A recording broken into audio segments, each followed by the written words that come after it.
You have any idea what it was?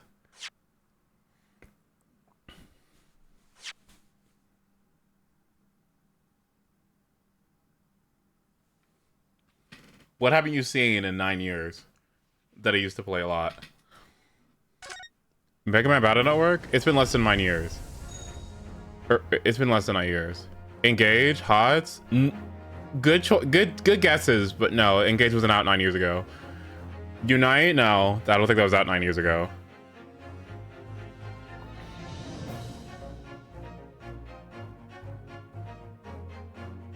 It was Lightning Returns. It was Lightning Returns. I don't know why. It was like randomly brought up, and I booted it up, and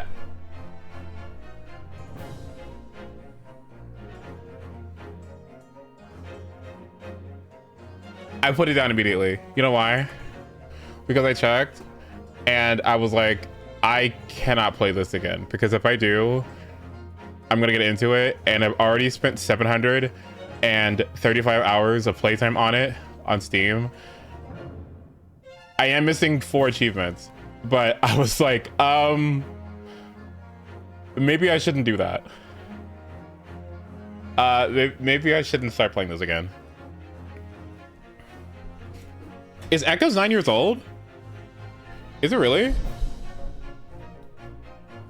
No, like, no, Lightning Returns took up all my time, dude. Like, Lightning Returns, seriously, like, I don't think you guys were here for it, like, or a lot of you guys were here for it at least, but like, I just, like,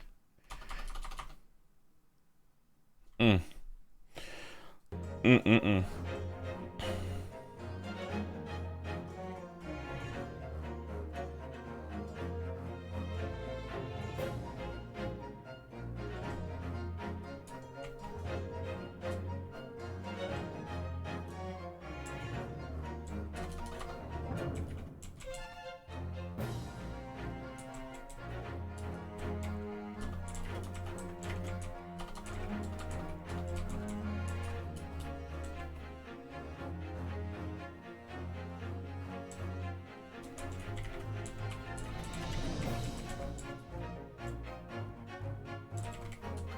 One moment.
Okay, I'm here. All right, so who remembers what happened this is such a jump scare.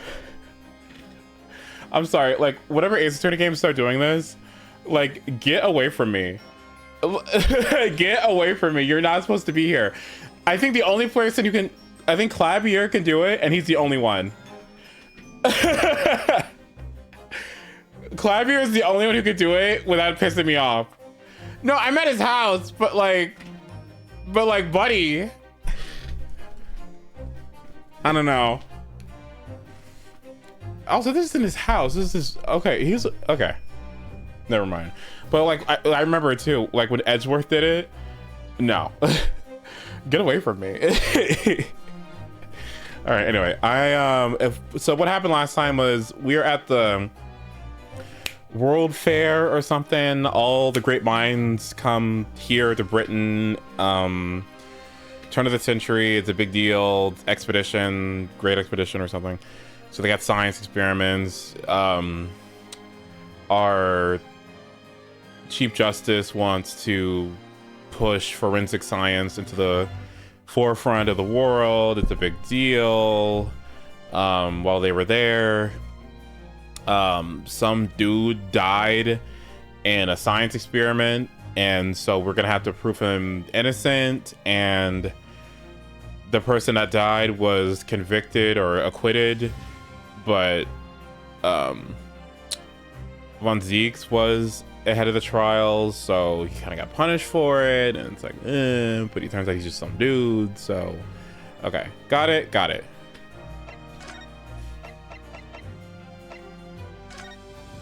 Let's go check my client. I haven't had any water all day, have I? Is chicken soup water? No. He wants to put England's forensic science to the forefront of the world. Yes, that's different.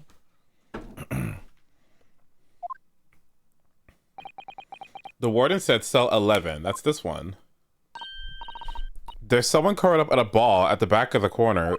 Who's this? Professor Albert Harebrain. Excuse me? Professor Harebrain.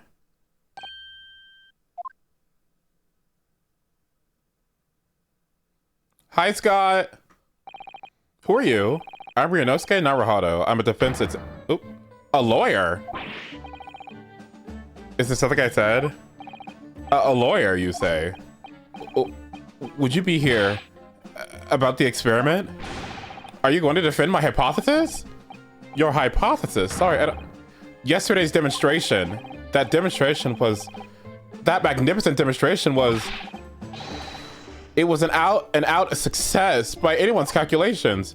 But despite that, no one listens. No lawyer believes in the science. When it's explained, they all leave at high velocity.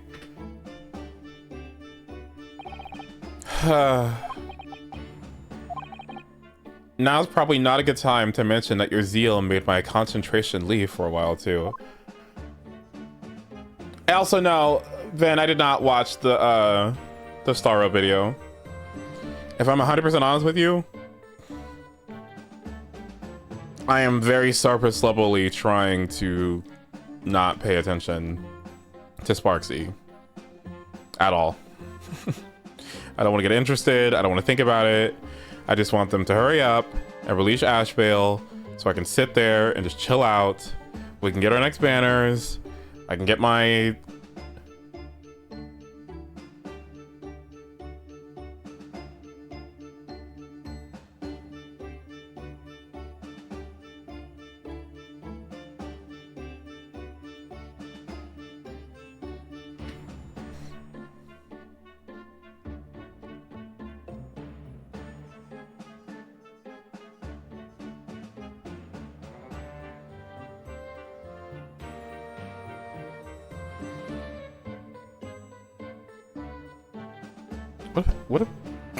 What if Face Shot reruns? Do I really just not get her Lycon? I don't think I do.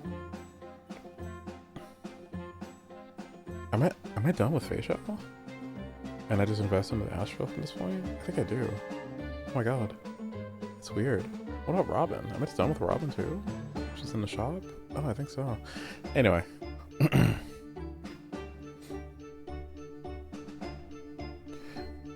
No, it's just it's fine. I don't want to think about elation right now.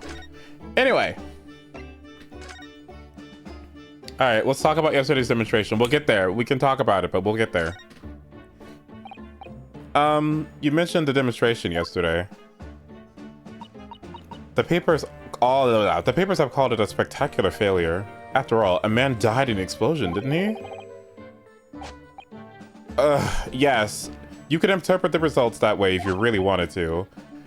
Well, I suppose in the strictest sense, the experiment was a failure, but at the same time, it was a great success. You lost me. I saw it with my own eyes right there in front of me. Mr. Aspen was spontaneously disassembled. There are dreams of E.T. Robin being for free. No, because I have to spend all of my stupid gold chunk thingies on, topazes. So, like, that's not gonna work. Until then, everything was going exactly as my calculations had predicted. At that point, he should have been beamed into the Crystal Tower by instantaneous kinesis. However, the machine exploded and Mr. Aspen, in fact, perished? Yes, I can't deny that part of the experiment was a failure. So what you're really saying is, the explosion that killed Mr. Aspen was an accident, correct? But the bigwigs had you arrested on suspicion of murder. I was responsible for a man's death. That is the immutable truth here.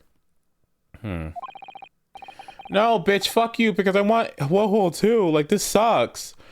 No, it's awful. Like, it's awful. I need my topazes, but Woho is right there. And, well, she's getting bopped. We'll figure it out. We'll think about it. And for that, I wish to be punished at once. But murder? Never in a million years.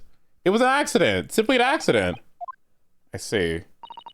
Hurley and I were talking this morning, you know. He said that the situation would change completely depending on whether it was treated as an accident or a murder. How exactly? Well, if it really was an accident, then the professor's machine would be kept in protective custody. On what grounds? Yes. It's newly established here in Britain. The Special Dispensation for Scientific Equipment Act. The Special Dispensation. What? Dispensation? What the fuck is that? Dispensation? Sorry. Dispensation for scientific experiment. The Special Dispensation for Scientific Equipment Act. Jesus. That one passed me by. But if the case is treated as murder, then they'll say that my machine was the murder weapon, and they'll be able to pour it over as much as they like. If they examine it in detail, they'll find out how it's made, and then they'll be able to copy my idea. My precious hypothesis will be stolen. Hi, Quan. Oh, Steam Deck. Hold on, you typing fast on a Steam Deck. Oh my god. The machine must be protected at all costs. That's why it's imperative that this whole incident be shown to have been an accident in tomorrow's trial. I see now.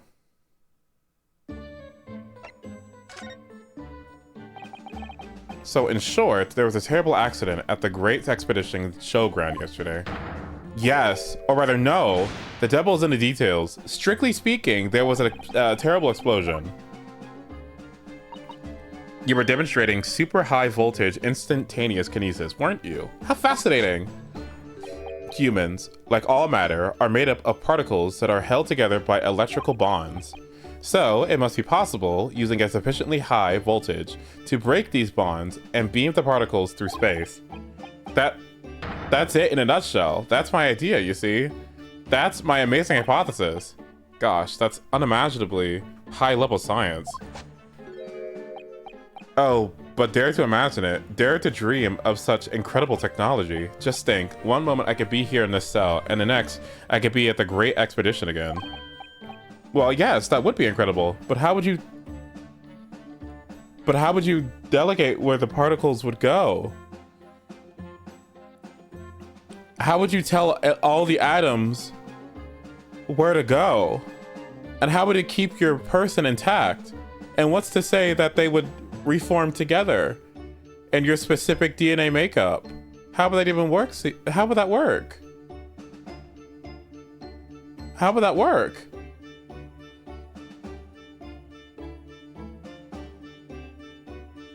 How do you you can't particle... To me, this sounds like you would try to teleport somebody and use particle acceleration, and they would just turn into fucking mush. Because why would their body reform into like a very complex, very unique human body? It wouldn't do that. It would just be a mush. It would look like Made in Abyss. Floor like 80. Ew! And in the next, in the mere blink of an eye, I could be at the great Persian theaters day. The possibilities are endless. The whole vast of our planet would be within reach. I don't really see it like that. What do you mean, Iris? Well, if you could travel instantly anywhere in the world, the whole planet wouldn't seem vast anymore, would it? I think it would feel like it had shrunk. My word, that's exactly right. What are the implications? What does this mean?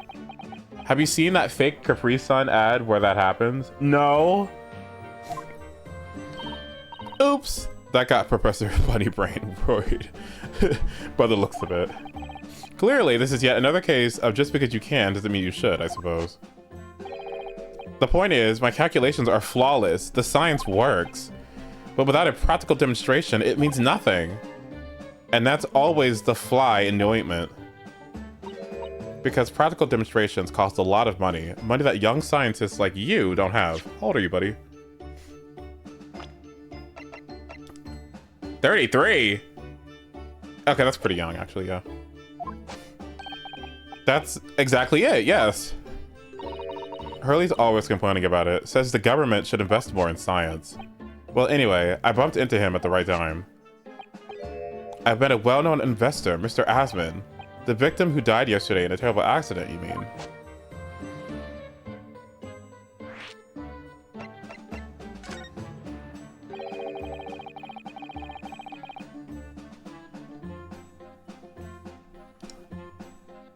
I understand Lord Van Zieks is a friend of yours from your university days? Yes, that's right. He was studying Wall, while I was studying science. What was he like back then? Why is this dude 33 and the other one 22? Good question. Unassuming, gentlemanly, all around nice fellow, really. Sorry, I think you misheard me. I'm talking about the cold-hearted, merciless prosecutor, Barack Van Zieks. What was he like when he studied at university? Talk about a leading question, Bruno. As I said, an unassuming and extremely pleasant gentleman. After all, he is the little daring of the Van Zieks family. Or the little darling of the Van Zieks family with all its aristocratic origins. Aristocratic origins? I didn't realize he had such noble blood. Little darling. It was a bit of a shock when I came back to Britain and learnt what he'd become. The Reaper of the Bailey, no less. Yes, that's right. I did hear, though, that there was a very big event in his life that completely changed him after graduation. Really? What sort of event? Ugh. I'm sorry. But I don't know anymore. I don't know anymore! I wasn't in the country at the time. I was in Germany already. Oh, yes, of course. If he's heard about the Reaper, I really don't have the heart to tell him that Lord Van Zieks will be the prosecutor in court tomorrow. Well, I do, bitch. What are your thoughts on this? Ugh, how could this have happened? You must feel awful. As a man losing his life, and the Crystal Tower was greatly damaged too. I know what happened. It must have been that what? The day before the demonstration, I had my usual meal of frankfurters at the hotel restaurant. When I paid the bill, they gave me 3 shillings too much and change. But instead of saying anything, I just slipped the coins into my pocket. They're still here now. It's divine retribution for my wrongdoing. That's what this is. For our scientists. He has some very illogical anecdotes, long and logical. Okay, so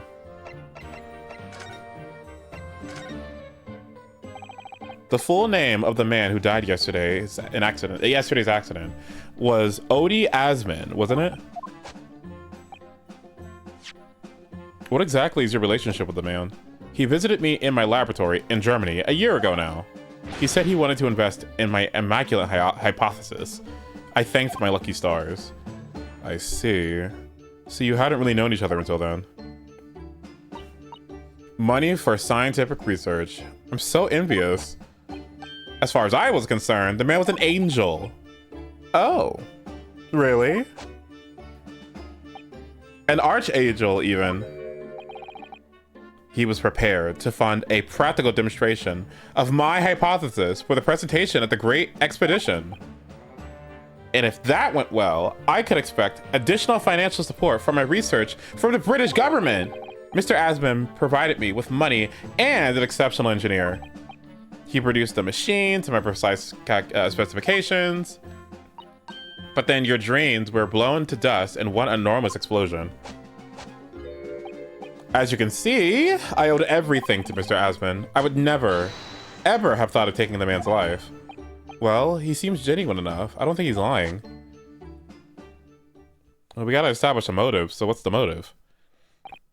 So, Professor, let me just make absolutely sure I've understood you properly. The huge explosion that occurred yesterday, that was an accident, you're saying? You had no intent to harm the victim, who was in fact the sole investor in your work. Is that correct? As correct as 2 squared is 4. I swear it. Yes, it's true that the man perished in a machine of my invention. So I know that I'm far from blameless in all this, but still, I would never use my discoveries, my inventions, to take a person's life, not in a centillion years. I'm a man of science. It's all I know. You have to believe me, please. Do you believe me? Do you believe in my hypothesis? Science is the pursuit of truth, you know. I've always believed that, all my life. I'm afraid I don't know much about science, or your theories, but I do believe you, and I will fight to prove your innocence with all my might. I am a man of law, it's all I know. You have to believe me, please. When I went to live in Germany after I graduated, I learned something very important. Nationality, class, lineage, none of that matters. As long as you try your hardest, you can achieve anything. Thank you for that, Professor. And thank you in advance for defending me tomorrow in court. All right, Runo, it's time. Time to visit the Great Expedition. Sorry? Well, that's where the incident happened, yes? Yes, I suppose that's true. Time to investigate at last.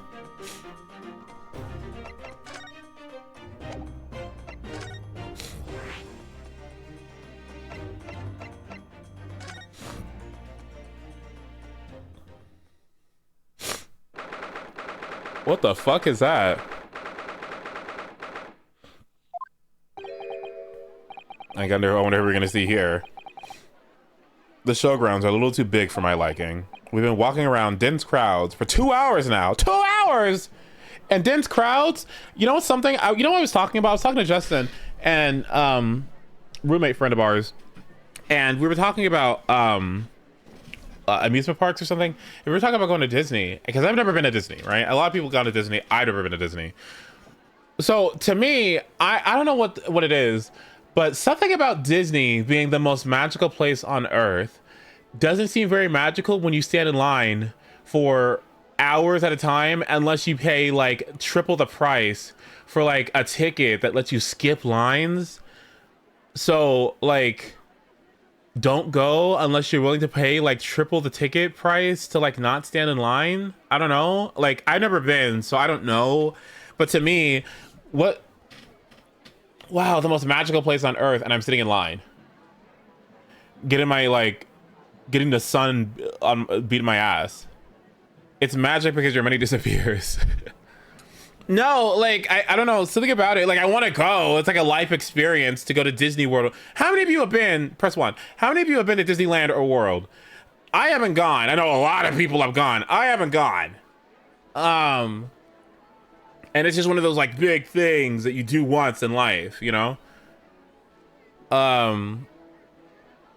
If you go during the school year, the lines are worse. So you should wait when... I went there as a kid, but when you're that young, the lines don't bother you much.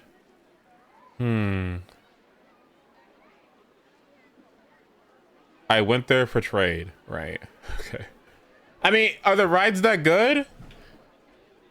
I don't... What's there? Like... I don't even know if I like rides anymore. I don't even know if I like rides anymore. I don't even know if I like rides anymore. I actually don't even know if I like rides anymore because I think like I hit a certain height. One of my 2 years, I think I hit like a certain height, and I was starting to get too tall for some rides, and like go-karts and shit and bumper cars were too big for my legs, and so it started being uncomfortable. So I just stopped doing it.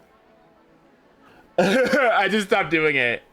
I mean, I don't know. And there was like one time I almost slipped out of a thing, or I had there was one time my legs were too big and I like almost hit something because it wasn't meant for tall people, and so like yeah, I kind of like I don't know, I gave up on rides. Maybe I should try again, but I'm like, okay, so if I'm not riding rides, is it for the food? I like those videos of like Minnie Mouse or like what's her name, Miss Incredible, like twerking. Do they do that? I would go for that. I'd go for that. Yeah. I would do that, you know. No? I don't know. Is the food good? I think the food would probably be good, right? I think the food probably would be good.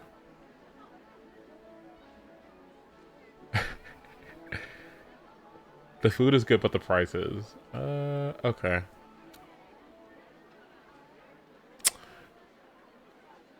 A slice of pizza for $30?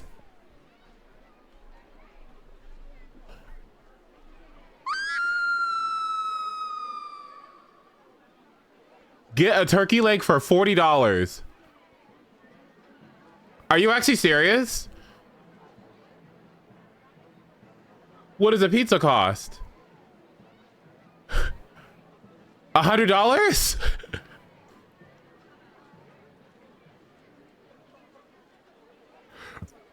That reminds me, in Kentucky there was the World Equestrian Games, and this was like when I was in like middle school or something. It was like 2000, like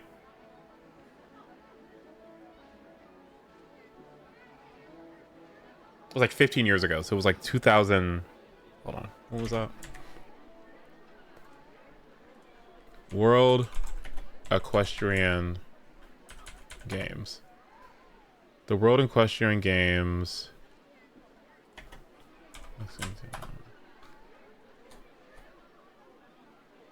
It was in 2010, so it was 16 years ago.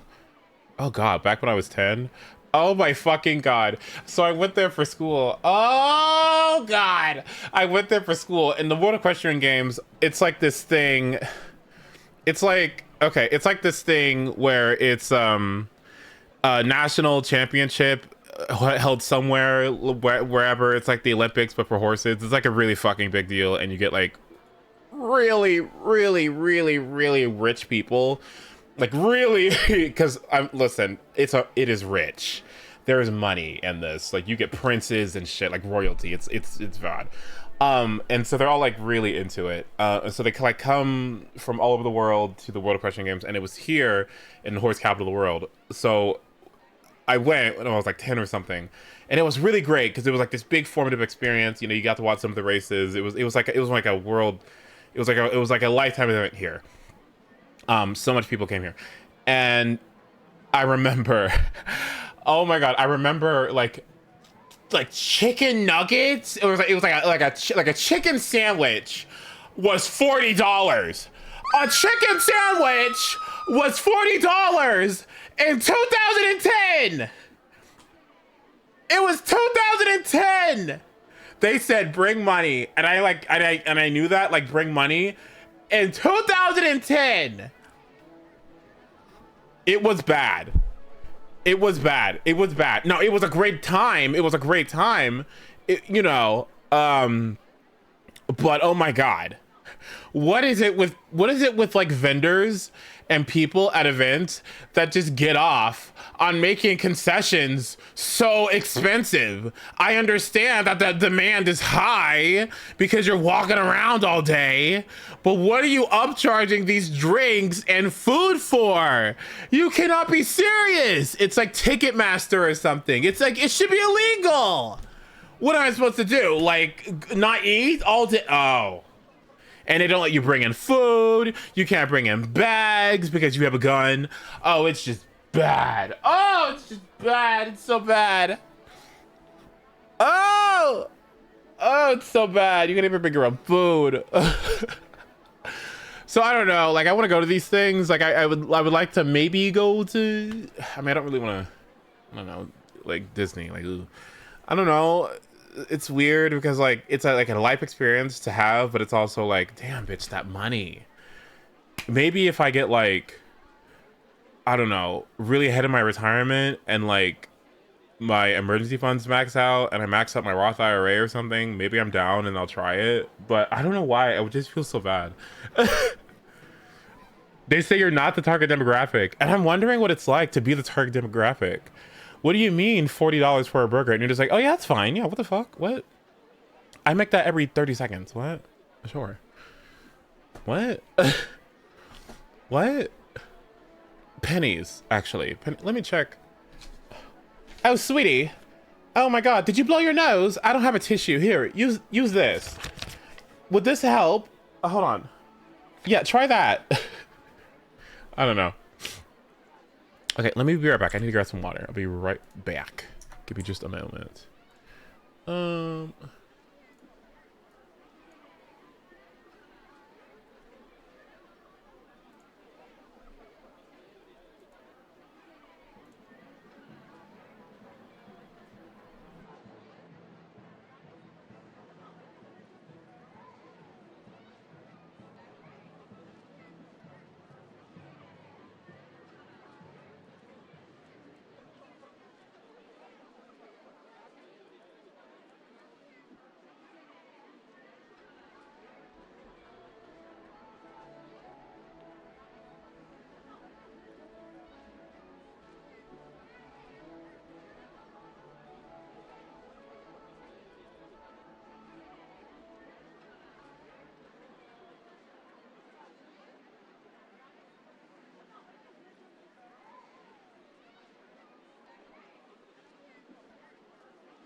Okay, I'm back. Can I show you a fucking video, please? Yeah, I'm gonna show you a video. I'm gonna do what I want. So,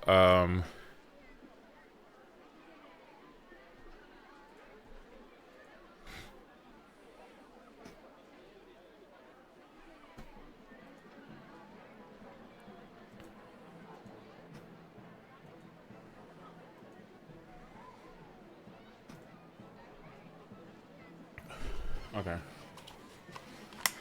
I've been loving these videos so much. Where are they at? These German mother videos. Okay, so first I saw this video. Oh fuck, go back. Checking in for a flight in Italy. Ah, you lost your parents. Ah, okay. Scream. Next, flying business or pleasure? Business. You sure? Because you are wearing flip-flop. You want to upgrade? Okay, one moment, let me see. We cannot do the upgrade. Next, no. Family, no, it's too much, no. You will miss your flight. Non lo so, send the flight a letter. I miss you flight, ok? Pronto, vaffanculo. Vedi un altro piede nudo oggi, adesso mi spacco. Ok, this is your boarding pass. Ah, mi dispiace signora, I deny check-in because you don't have a boarding pass. Okay. Next. No, I did not see a lost child. No, I did not see. Sì, no, it's not, I did not see. Ma dov'è la tua mamma? What's your name? Bryson. They name you like a vacuum cleaner. Bryson. Vabbè, ok, signora, you are rebook, ma I leave from the other airport, ok? Ah, you want to leave from this airport? Ah, okay, ma why you did not say? No, I cannot go back. No, you need to go. Start walking, okay? Maybe start running, non lo so. Bryson, ma dai. There is a lost vacuum cleaner. Bryson. Please pick up Bryson in the next 5 minutes. If you do not, we will put Bryson on the next flight to Paraguay. Paraguay. Bryson, vuoi? Ascolta, Bryson. I'm going to lunch, ok? You want to do the check-in? Bryson will do the check-in, ok? Check-in by Bryson. Dai, vai, su. Top. Tieni questo, and we see you in 5 hours. 5 hours. Okay, so I started with that one, and then I just went on a fucking rabbit hole. And her fucking videos, these German mom videos. Ach, Laura, how come you have such small breasts? It certainly does not run in the family. So what is the song of the summer? They are doing surfing there or what? Oh, I love Idris Elba. Oh, make sure you're putting on some sunscreen. Make sure you're putting it on your ears. Ach, Laura, you are hungry. How can you be hungry? We had food just 7 hours ago. I bet you are happy somebody booked the chairs. All you do is sit. Fish. Laura, look, they are playing volleyball. You used to play volleyball. Do you need another person to play? You have cramps. I have never had cramps in my life. Do you need a tampon? Do you have tampons? Do you have a tampon? Laura, why don't you go running up and down the beach 10 times? That would be good. Where did all these people come from?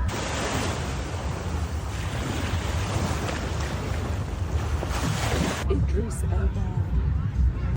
Oh my fucking god. And then this other video with the fucking wedding. Oh my god. Oh my god, this wedding video. I'm going to sink into this sofa. Do you have a wooden plank I can put behind my bed? Am I excited? Nothing has happened. Laura, you want to wear white? White? Oh, why not wear grey? Why not wear brown? How about you do something original for once? How about instead of a bouquet of flowers, you hold your bachelor degree?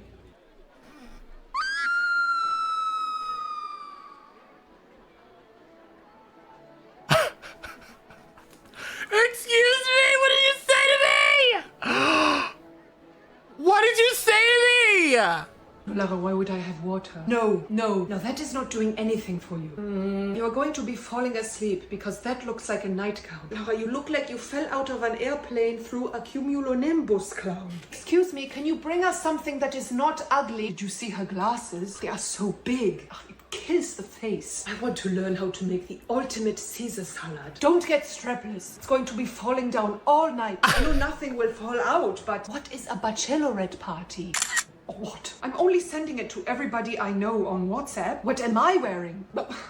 Something I already have. Are those mother of the bride dresses? Wait. And there's one more. There's a copy one. I have not seen the water video. I'm still going through them. Don't worry. I have not seen the copy video or the water video, but I have. But there's a copy one. Do I like. I want a coffee? Oh, my Yes, of course. Why would I come inside if I did not want a coffee? Cream? No. Sugar? No. Sugar? This is sugar epidemic. Ach, Laura, you are wearing stripes. I did not know that I gave birth to a pirate. Is that a Labrador? A Labrador. Oh, Laura, when is the last time you read? Look, that girl is jogging. Maybe you can join her running club. Do you have a running club? The cafe is not so busy, and yet our waitress is nowhere to be found. More coffee? Yes. What are we doing after this? Laura, you did not read my email. I have planned an 8-hour hike. Laura, look at her high heels. They are like this. They are like this. I love the good wife. Carolina! An Oreo cookie. A snack for yourself, but not for me-self?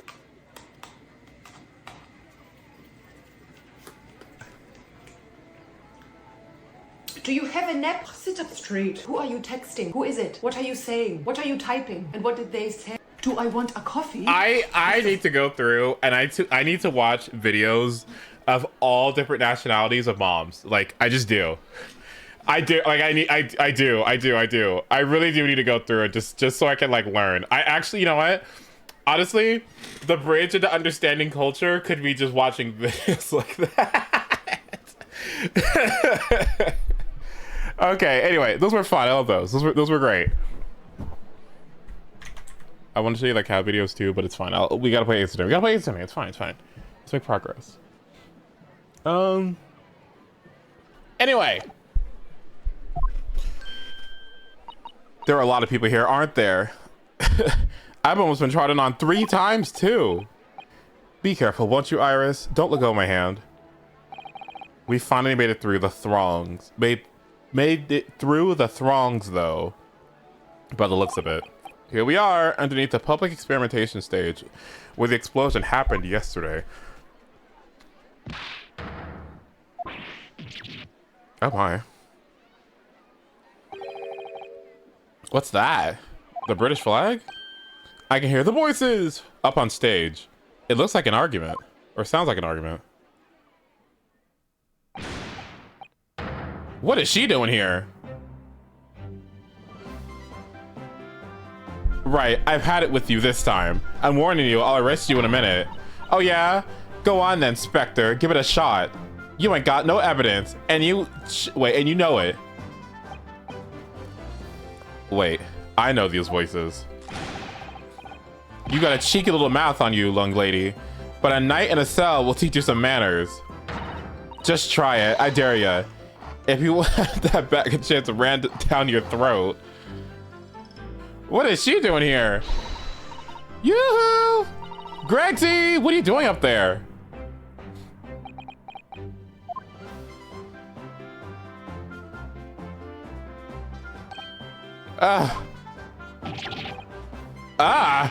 It's you, here. You're here, your ladyship. How are you, your ladyship? I do hope you're well, your ladyship. Does that make her 3 times a lady? I'm not well at all. It's far too busy everywhere. I wanted to ride up in a balloon, but there's a 3-hour queue. Unbelievable. I'll go and have a word for you at once, your ladyship. You'll be flying as high as a kite in no time once I pull some strings for you. Tobias Gregson, an inspector at Scotland Yard. Until recently, he was suspended from duty.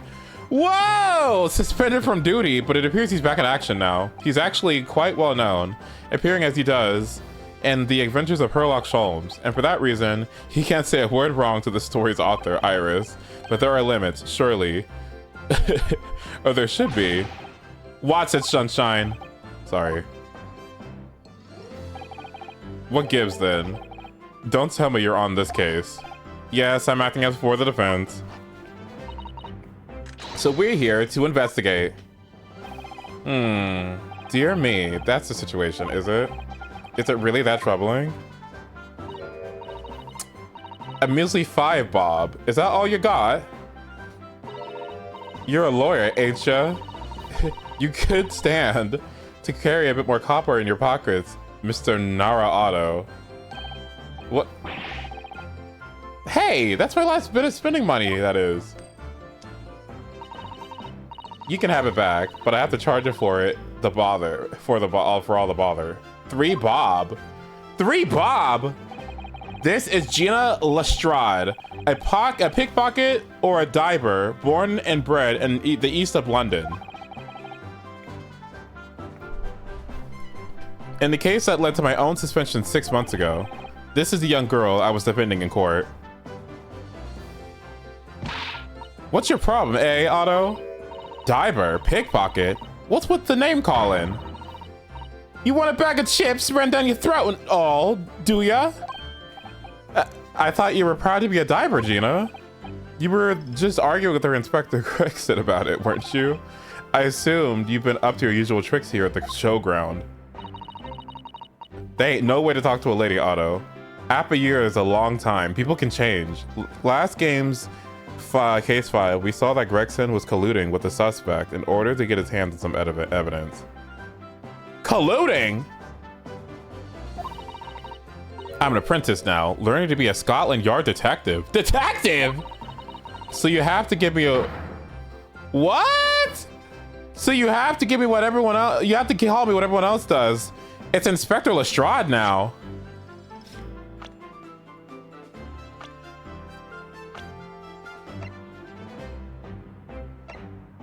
Inspector Lestrade?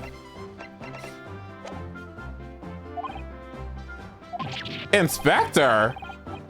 This badge is homemade, surely. The inspector part isn't entirely accurate. No one calls her that, for what it's worth anyway. Investigating's off the cards for all of us. What's that supposed to mean? Right, well, I'll be back up top. You hold the fort down here, alright? Right, sir. This raises a lot of questions.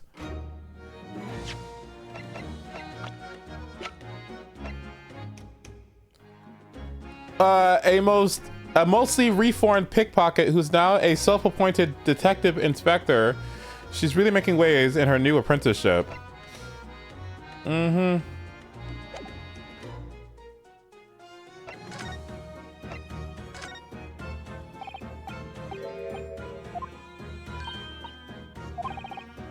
Okay, does she always do this?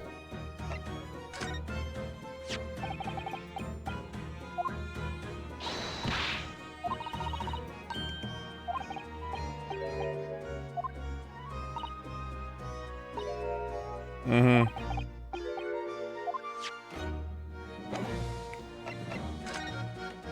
About Gina. Yeah, what's going on here? What happened to you? It was 8 months ago now that I first encountered Gina in a connection with a case that I was working on. At the time, she was living in the East End with a group of other orphans. She helped all of them survive by pickpocketing, but then she got embroiled in a murder. I had a lot of time to think in prison. I realized I couldn't go on like I was.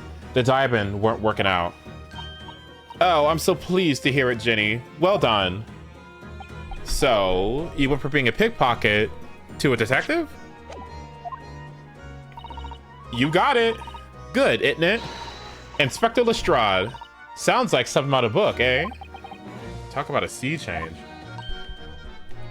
And then there's Iris's old man to think about. Iris's father, you mean? Yeah, I promised her, didn't I?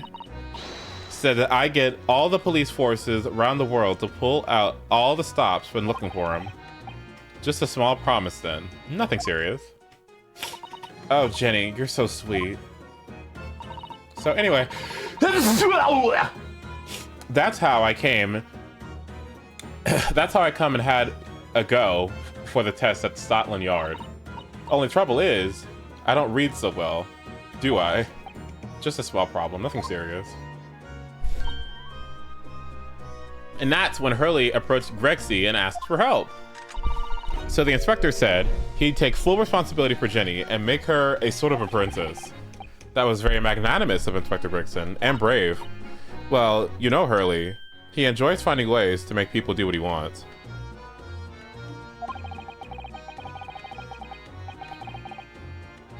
There are 2 detectives that appear a lot in Sherlock and Holmes's books in real life. Gregson is one, and Lestrade is the other. Oh, cool.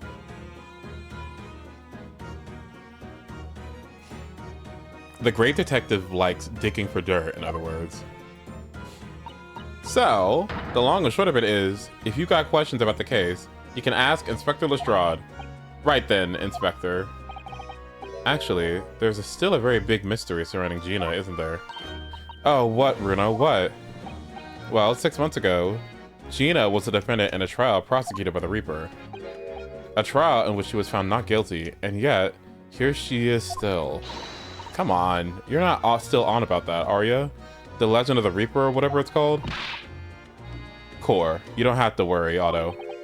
If I didn't have to worry, there probably wouldn't be a whole lot of you left. I told you before, isn't it? The Reaper is kind of like him upstairs. So he knows what I'm like on the inside. That I ain't really done nothing wrong. Nothing wrong might be stretching a point. What about Mr. Natsume in Japan? He's perfectly fine, isn't he? Well, that's true. Perhaps the Reaper is more discerning than I thought. Exactly, so I ain't worried. I'm totally fine. Core, it was out of this world, it was. The brainy bloke pulled a bunch of levers on his machine and suddenly it started blowing smoke. Then it just went pop! I ain't seen a better experiment here yet. Sorry? You mean you saw it, Jenny? With your own eyes? Yeah, of course. The boss is in charge here, ain't he? Of keeping everything running smooth, I mean. The boss being Inspector Gregson, I suppose. That's gonna take some getting used to. So all I have to say is that I'm on duty, and I can do whatever I want to. Get this. I was up in one of them flying balloons when it happened, watching it from above. No, you're so lucky, Jenny. Maybe I should join Scotland Yard too. Yeah, do it. You know how to put the boss in its place already, right, Iris? You'll have no trouble at all. Then it's settled. When do I start? No. You can't join Scotland Yard, Iris. We'll see. Anyway, what I don't understand is this. If the machine exploded so spectacularly, how can Professor Bunnybrain still be claiming that its experiment was a success? Oh, right. Well, it was a success, in a way. It was? How could it have been?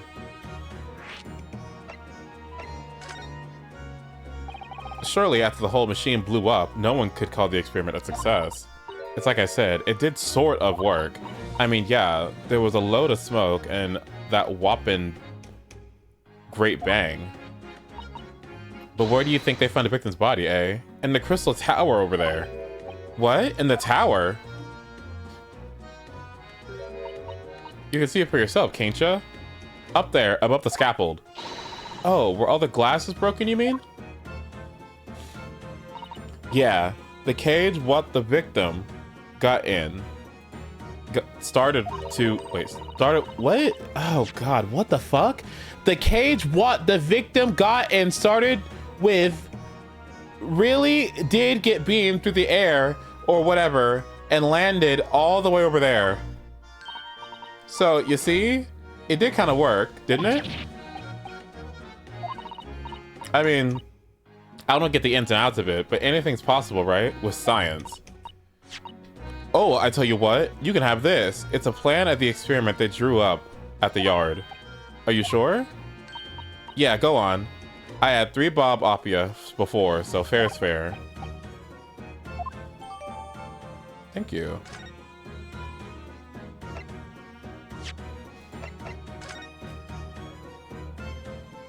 What the fuck is this?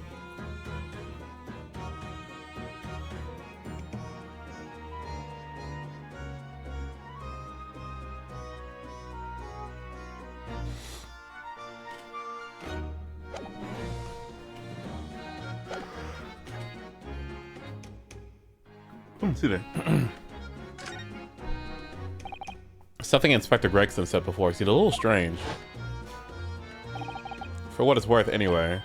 Investigating is off the cards for all of us. I'm guessing he's still banned. Yes, naughty old Grexy ran off after that without explaining himself. Oh right, that. The boss said no one's allowed to investigate that weird machine what blew up yesterday. Well, that's not fair. We're representing the defendant. In that case, could you at least tell us what you've learned about from your investigation? Nah, you're not getting it. We ain't allowed to investigate either.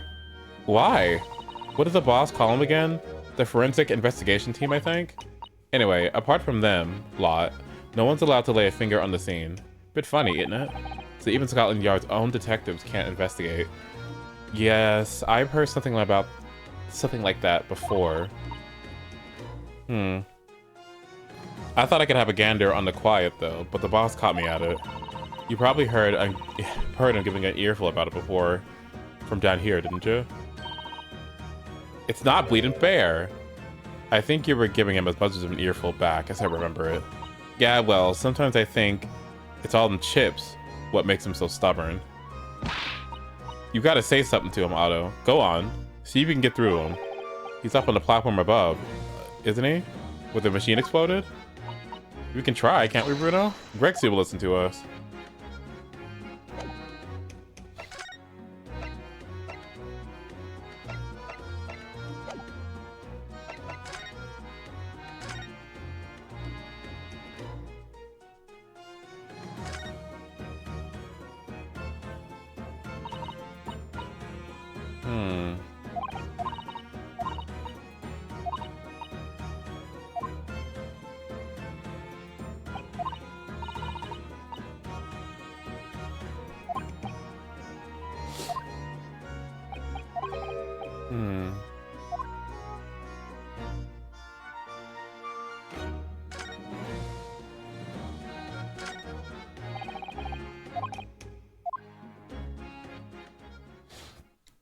Alright, let's go.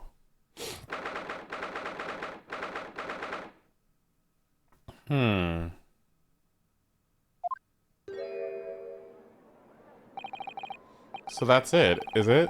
The machine that blew up. Ugh, it must have been a magnificent explosion. And I've seen my fair share. You've seen things like this before, haven't you? Of course. Hurley's always doing experiments that end in a bang. In fact, in his own words, explosions are the very essence of chemistry. That might explain the smell of burning that frequently comes wafting up the stairs. One time, he made something that exploded with such force, it took the roof off the building! I wish you had been there to see it, Bruno. It's hard to get too excited about that, given how I now live in the roof. Well, anyway, that's enough about that. It's time to investigate.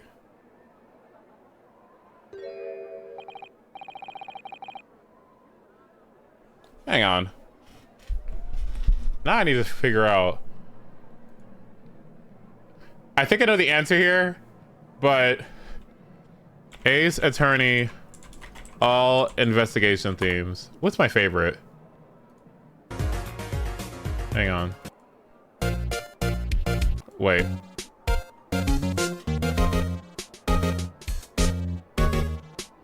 Hold on. Wait.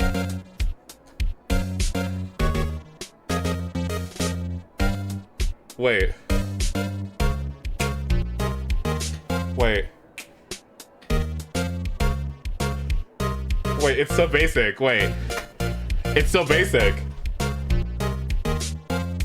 Oh, hold on, wait.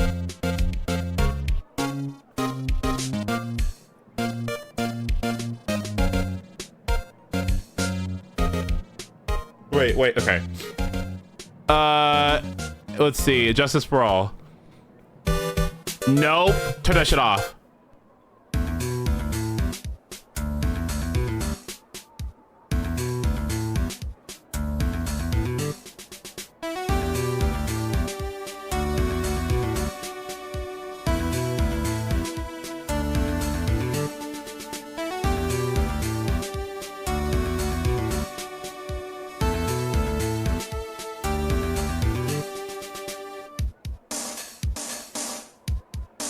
I give it a...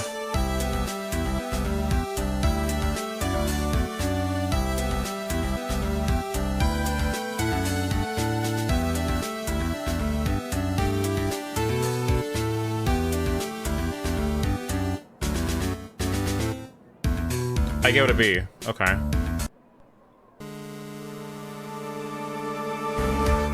Bitch, what the fuck is this? James Bond by Trials and Tribulations.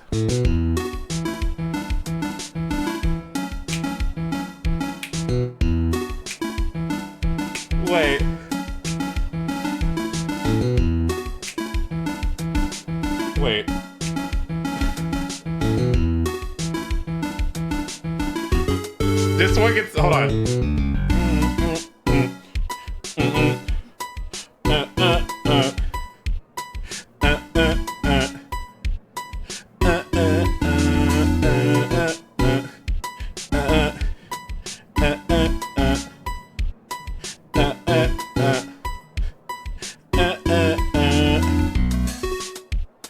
It's funky. It's funky? I don't know if it's good. It's funky. I'll get, you know, it's funky. I'll leave it. It's good. It's funky. Trials and Tribulations middle? No, I don't like it. Apollo Justice. Wait.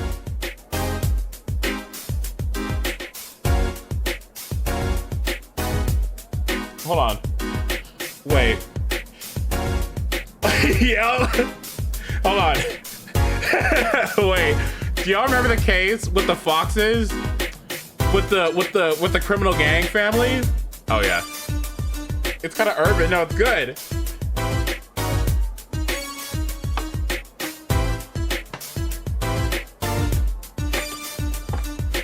Oh yeah. Apollo Justice is a good game. I barely remember it, but it's a good game. Okay, that one's pretty good. I like that. I'm gonna give it an S. That's actually very good. Okay, we already listened to Core. Don't get me started on investigations.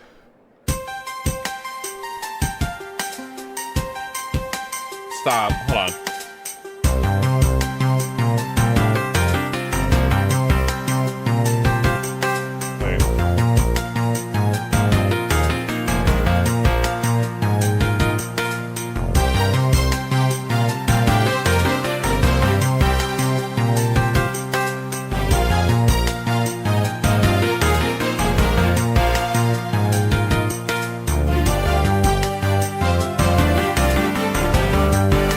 It's giving. It's DS. It's giving.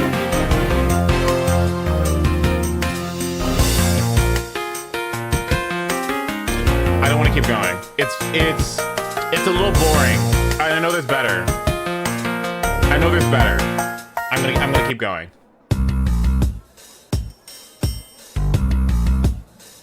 It's good, but I'm a little bored. I'll give it a C here.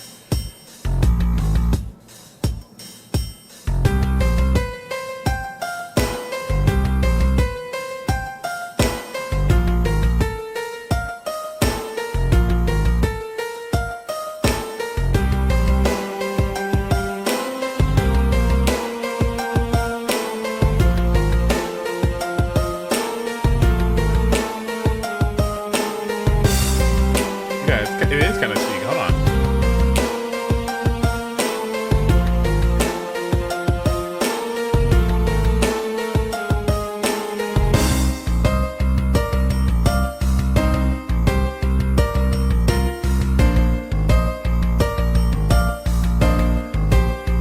This is good. Oh, I give it an A. I gave it an A actually. It's pretty good.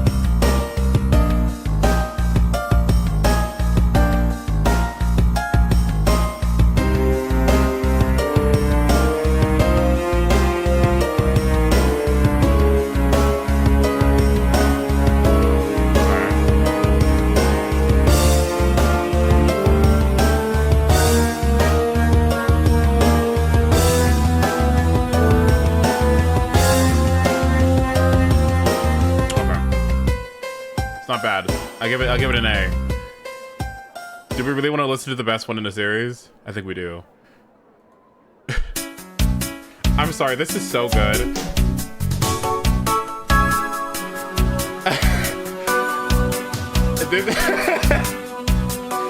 this stop. You have to be there. Did you play Institute Investigations? You had to be there.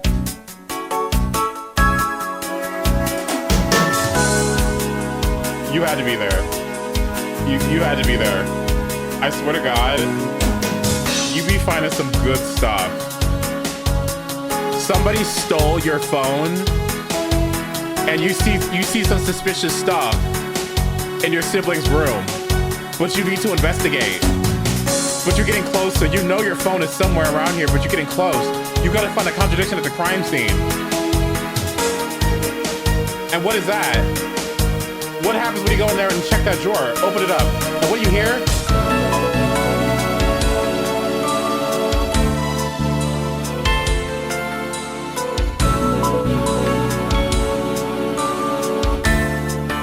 Why is the phone case in there?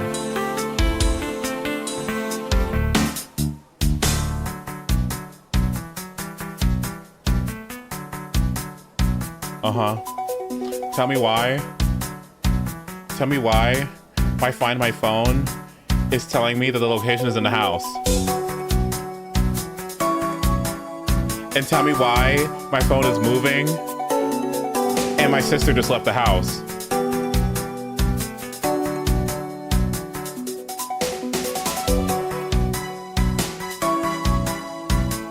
And where is she going? Let's wait on the computer and see.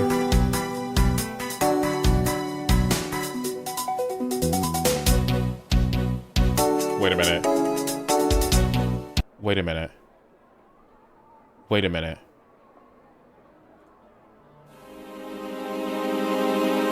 Why is my phone at my sister's ex's house?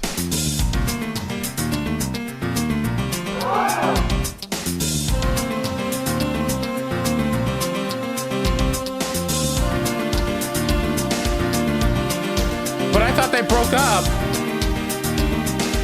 I thought they broke up a year ago. I thought my sister was dating somebody else for the past 6 months. So what's she doing there?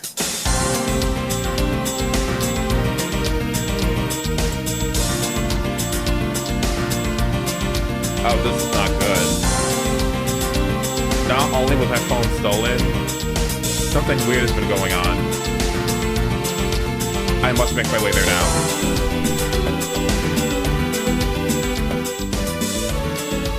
Why did she go to CVS before going to the house?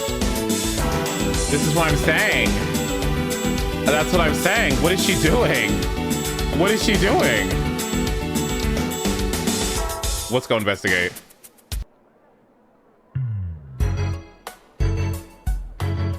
I'm here. Let me look in the window here.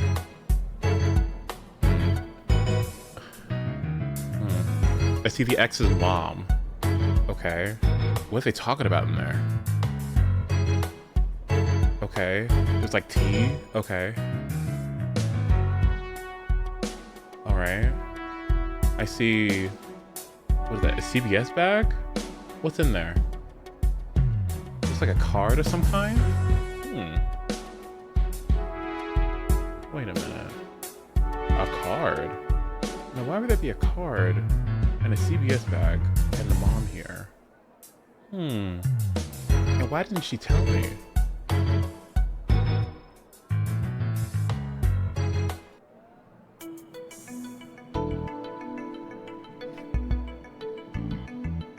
Wait a minute. Is that a pregnancy test? Now, what in the world is she doing with a pregnancy test? What the fuck is that supposed to be? For who?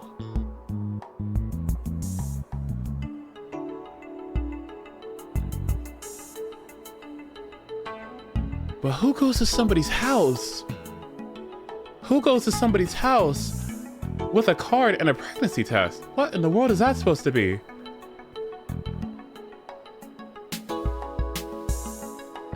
Wait a minute. Hang on. Is that Blue?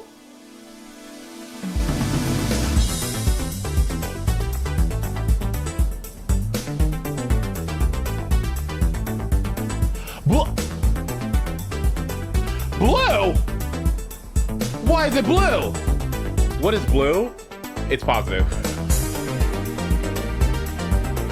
What is she doing with a positive pregnancy test at her ex's house with talking to the mom with a card?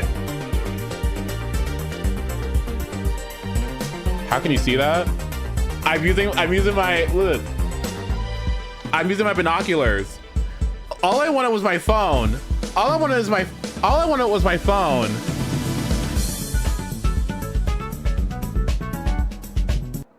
And here he comes. Why are they arguing? What are they arguing about? What are they screaming about in there?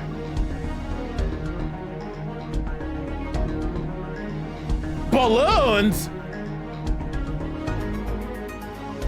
Oh, this is not what I was expecting. This is not what I was expecting. I just wanted to get my phone and I got caught up in some family drama. Ooh. Ooh. And what does this have to do with her taking my phone? Wait a minute. Oh, okay, never mind. Oh, there's a baby shower. Oh, you missed the baby shower because the ex didn't. The ex didn't tell you the right date. Oh my god. Oh my god. Right, and the card is for the mom to give to the. Oh, I see what's going on here. Right, okay, right, okay. Right, okay, and that was, okay, I get it. Okay, my bad. Right, now can I get my phone? Okay, let me get my phone. Okay, let me get my phone. Okay, let me get my phone. The mother is pregnant. Listen, we did all that investigating. That is not the conclusion we're going to. Anyway, he seems to be deep in thought about something while it's eyeing the machine carefully. Really? He just looks confused to me. Hey buddy, what you doing? Tap!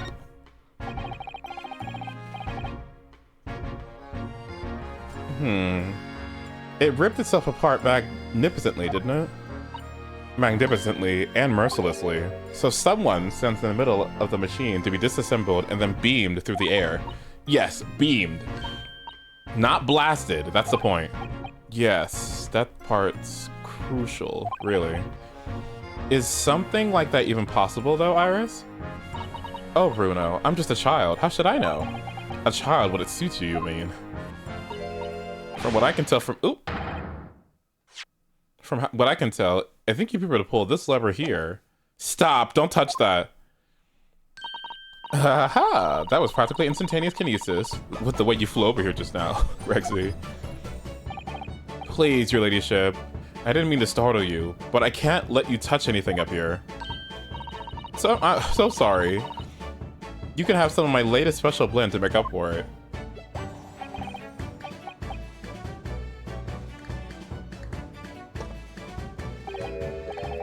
Wonderful. This stuff's really wonderful.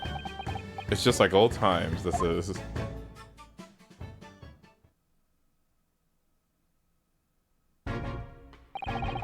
We're representing Professor Harebrand in court tomorrow, Inspector. So, we should be allowed to examine the scene. Ha! Listen, Sunshine. Even I'm not allowed to touch anything up here. It's that blasted special dispensation. Dispensation. What the fuck is dispensation? You know what? Hold on. Fuck you. What? Dispensation? Dispensation. Dispensation is... Oh my god. Dispensationalism is an evangelical Protestant theological framework that interprets the Bible through distinct historical eras and maintains strict distinctions between Israel and the church. What the fuck is this? Oh, not ism, sorry. Okay, I think I have the wrong word. Okay, dispensation is an exemption from a rule, law, or vow often granted by a religious or legal authority. Dispensation. An exempt from a rule or usual requirement.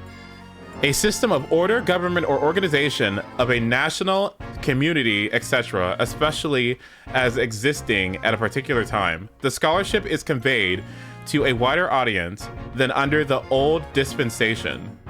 Although she was young, she was given special dispensation to play 2 matches. Interesting, okay.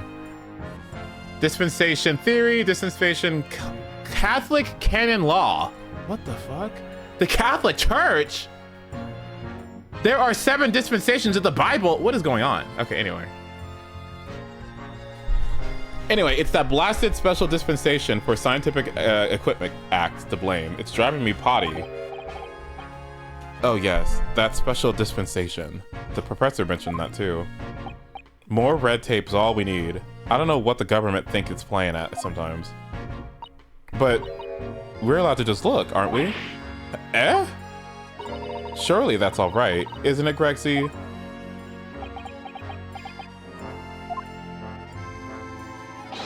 Of course, your ladyship. Anything you say, your ladyship. But please don't get your dainty little hands dirty, will you? Don't worry. We wouldn't dream of touching anything, would we, Bruno? She really knows how to get what she wants.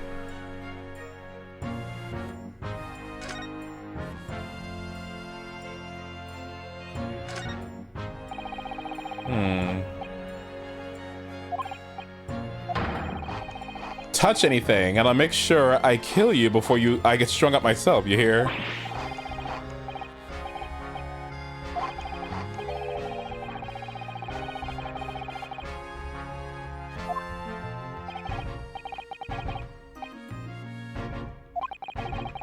Give it a rest, Sunshine. I'm Sunshine now?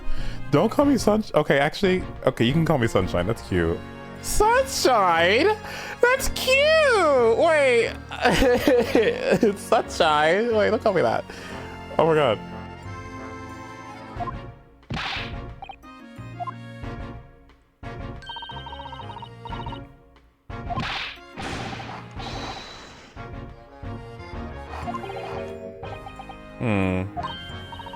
There's a tool of some kind poking through the wire mesh. It's a screwdriver, I think. Oh, isn't it a lovely one? The handle is in the shape of a letter A. Is it? Oh yes, you're right. What's the matter with you? Don't touch anything, I said.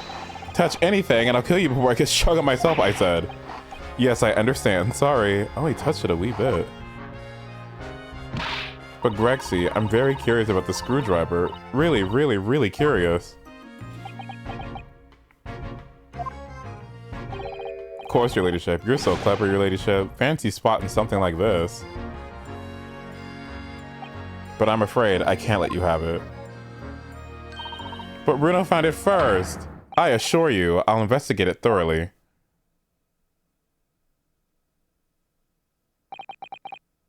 He's gone off with it. He left?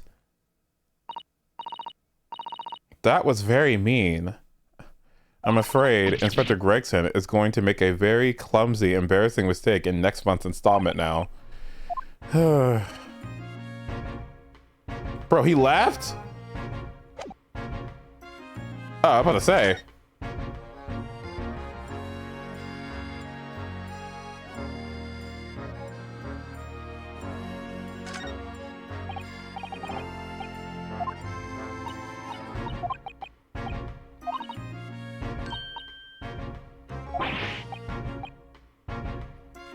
You know what? When was the last time? Have I been on a Ferris wheel? I think I've been on a Ferris wheel a single time. Do you guys want to ride a Ferris wheel with me? Together? Oh my god. Let's do a meetup at like a carnival and we can go and we can like, yeah. Oh, wouldn't that be fun?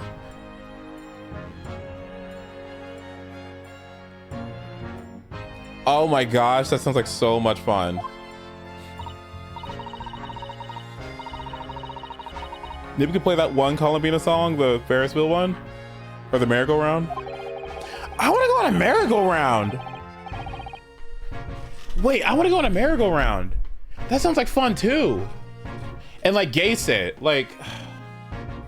And just do something like...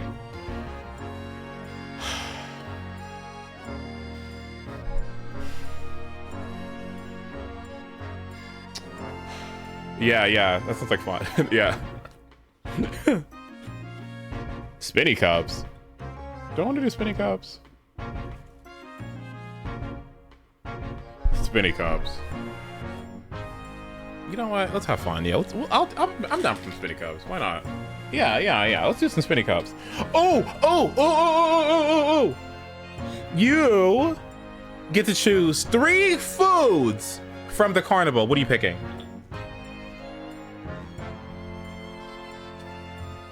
Oh.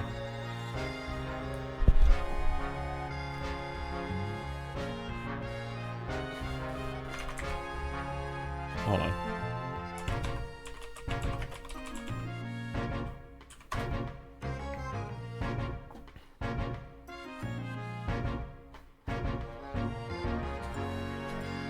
Roasted turkey legs, churros, funnel cake, deep fried Oreos, toasted ravioli, what? Caramel popcorn, elote, poutine, homemade lemonade, pretzels, corn dogs, sweet potato fries, cream puffs, air fried egg rolls, soft serve ice cream, jalapeno, corn fritters, onion rings, mozzarella sticks, hush puppies, mac and cheese balls, fried pickles, corn fritters, fried ice cream, loaded fries, caramel apples, yakitori, fried chicken, scones, kettle corn, carne asada fries.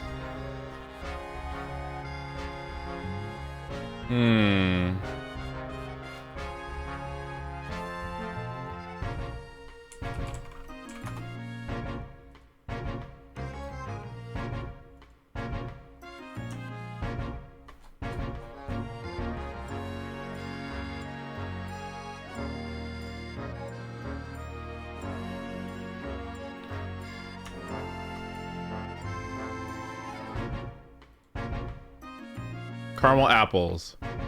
I'm gonna give it a B tier for now. The fuck is that, a hamburger? I can get that anywhere. C tier. Loaded fries. I'm gonna be honest, that's like S or A. I'll put it A, but I'll probably move it up. Chili dog? Chili dogs. I'm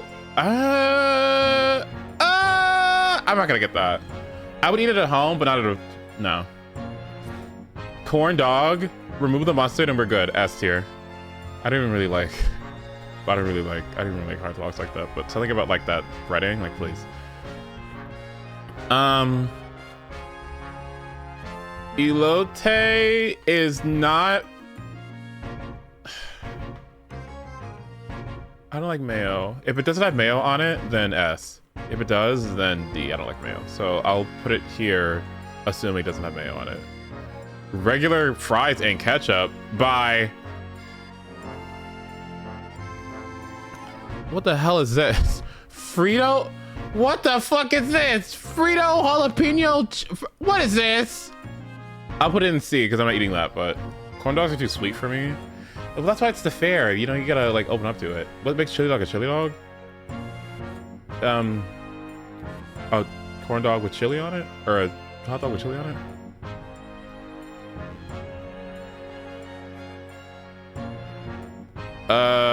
Funnel cake is probably my favorite by far. Regular hot dog by, what is this? Nachos? Nachos? I'll put it in B.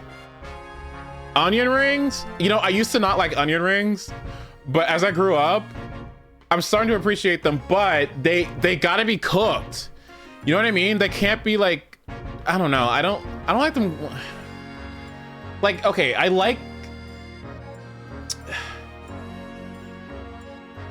don't like them like crunchy. I don't like them too punchy. You know what I mean? I like them sweeter. Well, they need crisp, but I want not the onion itself to be crisp. Does that make sense? Because if it's too crisp, it's like too, I don't want to say accurate, but like too oniony. Like it's too sharp. The more you like sweet it, the more the natural sugars come out. So if it like fries too quickly, it's like, it doesn't get that like sweetness to it. So I don't really like it. So if it's, assuming it's the right texture for me, these are pretty good. I'll put them in A. What the hell are these?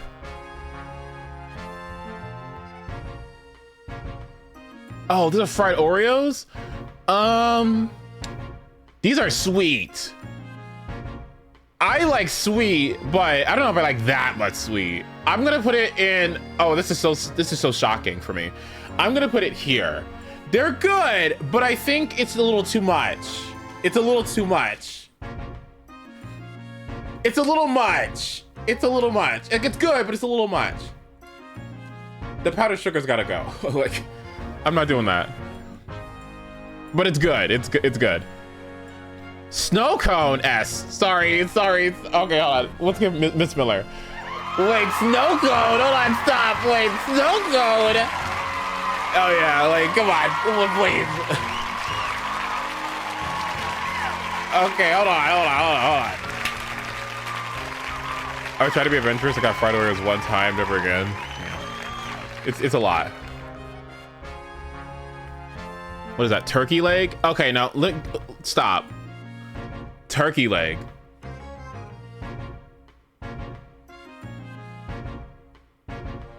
I don't know. Turkey leg.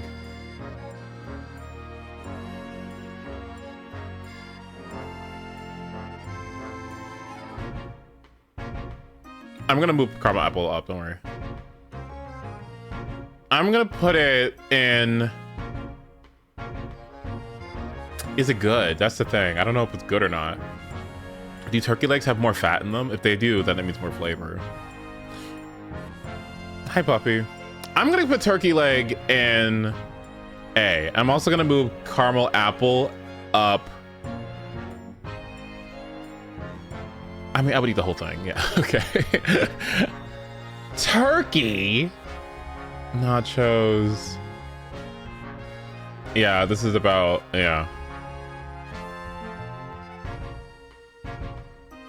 You know what? Yeah, you know.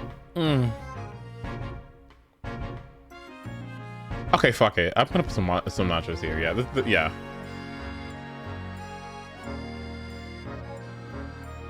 Corn dogs low-key too high.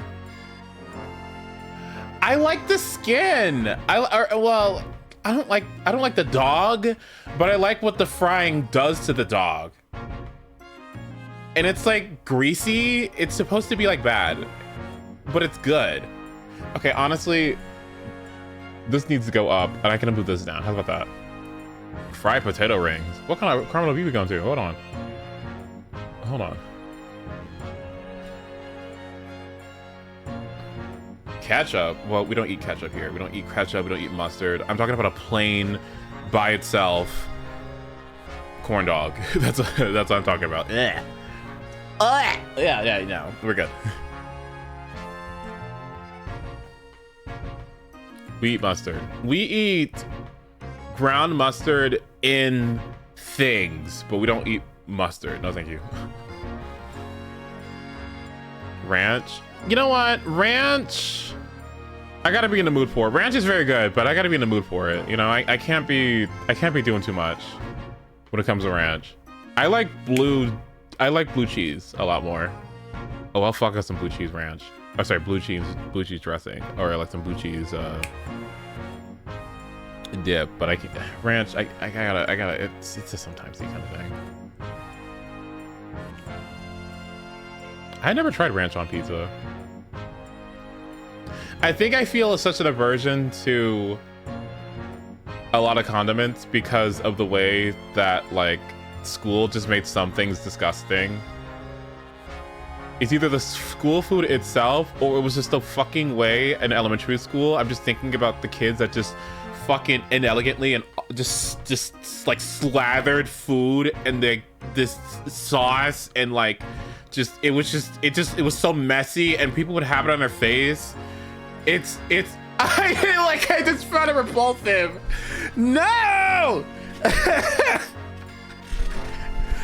Oh man, no, I do got some school food trauma. There was a dude, I think his name was Michael, and he was gay. I know he was gay, gay in elementary school, but he was like so like and that was like in fucking second grade. He was very and I forgot where we were having an argument about whatever, but like he like put mustard on my food and I was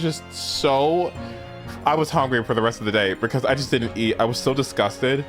I think he like wiped it on me or something, and I just had the worst day. Like it was one of the worst days of my fucking school life. Oh, I hated it. It was on me. He got sent to the office too, but I couldn't fucking do it for the rest of the day. I was just so disgusted.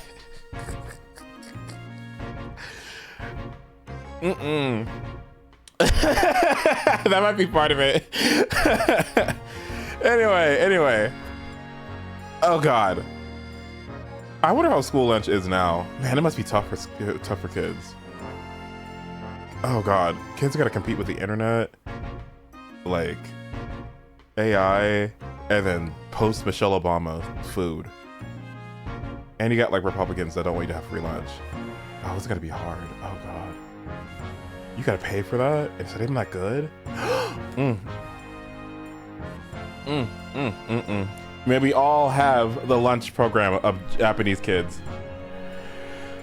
Oh, jeez. And Chinese, I think. Oh, excuse me. It's one of them. Like, it's, I think it's both actually that have like really rigid and important lunch programs. Something like that. Anyway.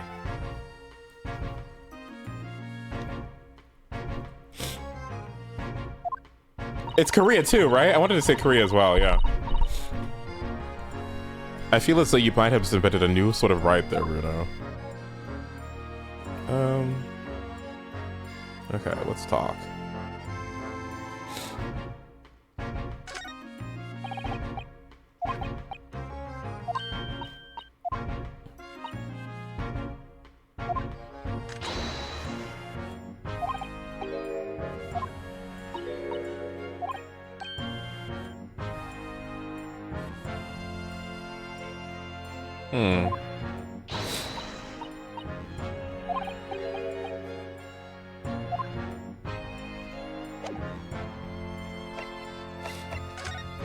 Alright, tell me about it. Using high voltage electricity to somehow disassemble a man's body and then beam him across to this crystal tower. It's an extraordinary thing to attempt, especially in public.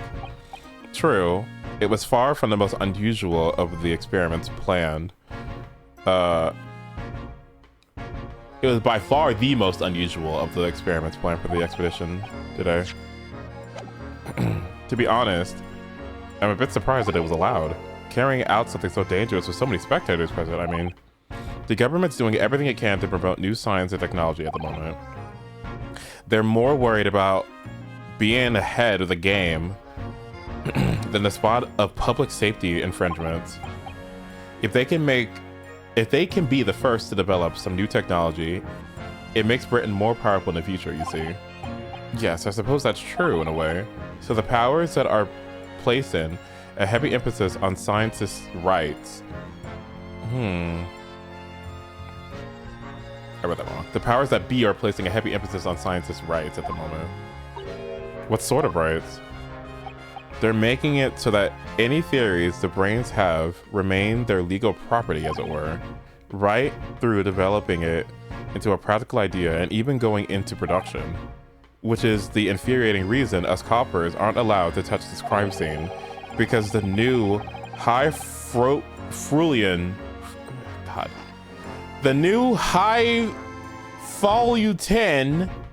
am I an idiot? What the fuck is that? The what? The what? Highfalutin? No, what is that?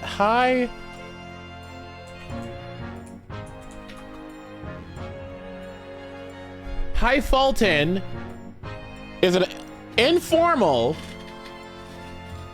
word. Highfalutin. Highfalutin. Oh, I'm an idiot. Okay, sorry, my bad.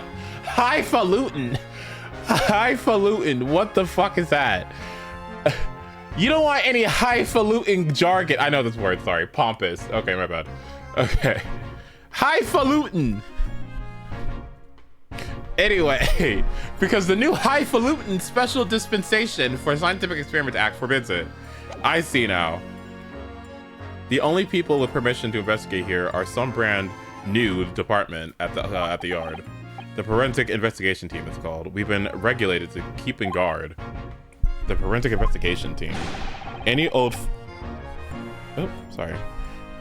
fool can see that this heap of scrap metal was the sham to begin with.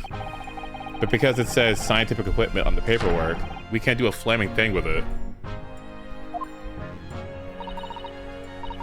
Poor Grexy. He's very head up, isn't he? Not what I'm doing with him. Anyway, remind me again. What's with this new legal act that means we're not allowed to touch the scene here? Are you having at me, Sunshine? Or are you having me added, Sunshine? It's a special dispensation equip... whatever act. Yes, I think Hurley mentioned it yesterday. With a real twinkle in his eye, as I remember. I'm sure he did, your ladyship. I'm sure he did. Passed especially for this expedition it was. All scientists have to do is present their ideas or invention to some suits in the civil service. And if it gets rubber stamped, that's a guarantee of rights to maintain the invention's confidentiality. What does that really mean? Think about it. Think of all the world-changing new inventions on display every day at this expedition. Although, a good half of them are a load of clobbers, if you ask me. Put forward by shammers like yourself. Thanks for that. Oh, I love how absurd some of the inventions are. It's also fun. It might be fun for you, but a member of the force has to be present at every single demonstration. Can you imagine, eh?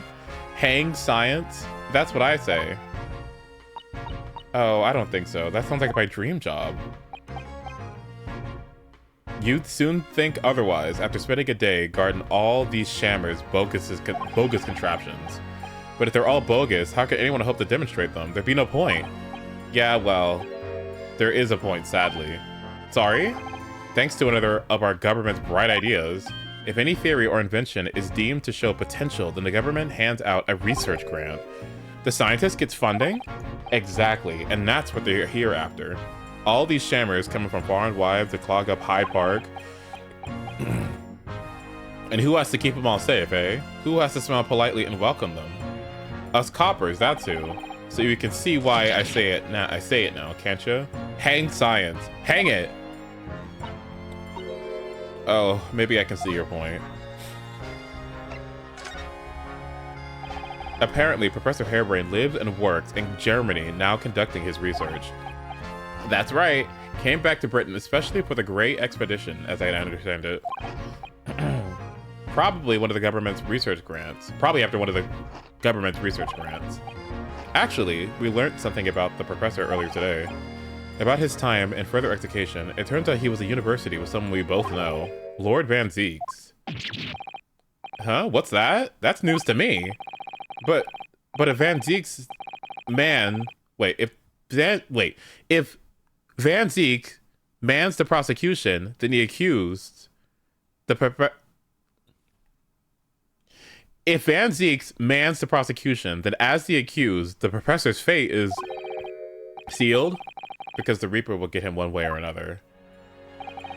Blimey, that man's beyond me. I don't know what goes on in his head of his. Talking of Van Zieks, this morning's paper ran the story of him being attacked. Read that? Oh yes, but the Reaper is completely fine. Nothing to worry about. Yes, right. Glad to hear it. Still, the Reaper, huh? How long's that business gonna keep up, I wonder?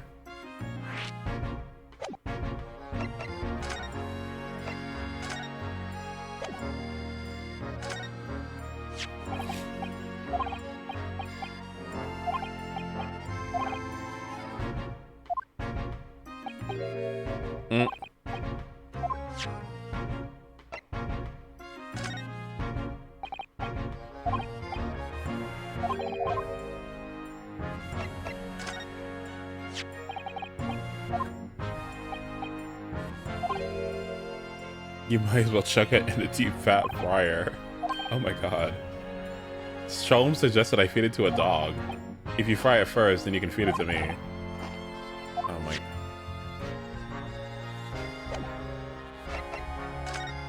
I'll feed you something. Sorry, what? The victim of this case, Mr. Asman. He was another of the Reaper's victims, or so I heard. Lord Barack Van Zieks is a top-class prosecutor, but even he can't push the right verdict, though. Can always push the right verdict, though. Sometimes justice can't win. Yes, I've heard about jurors being bribed and evidence being falsified. And that's the notion of how the Reaper of the Bailey came about, isn't it? Obviously, Scotland Yard suspected Van Zieks initially. We all assumed he was taking matters into his own hands if he failed to seal the deal in court. Although the man himself denies that charge. Well, we've done a very thorough investigation, and the conclusion we've reached is that Lord Van Ziegs is in no way related to the deaths of the people outside the courtroom. There is no question in my mind. I'd stake my reputation on it, I would. But if that were true, how do you explain it? All those defendants couldn't have just coincidentally died if nobody killed them. I know that, but I can't explain it. It's a mystery after all, isn't it? That's the whole point of the Reaper. Professor Harebrained mentioned something else. He said that at the university, Lord Van Ziegs was a totally different person, easygoing and kind. You what? He said that it was after they both graduated that something happened to change the man. Do you have any idea what it was? No clue. Really? Look, I've got my hands full watching over this frustrating crime scene. Why don't you go and make a nuisance of yourself elsewhere, eh?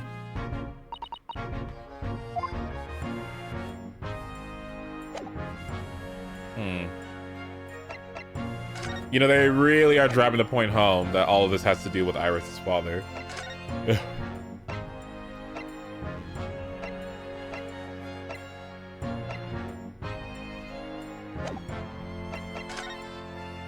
there something else I'm missing here? Yes, there is.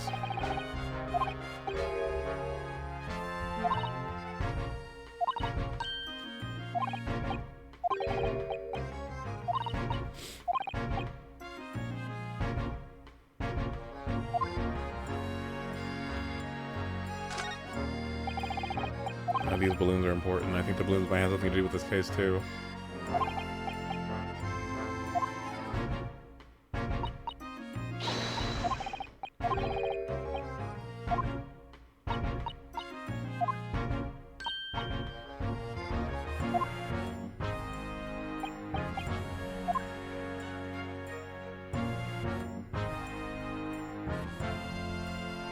Anything else I'm missing?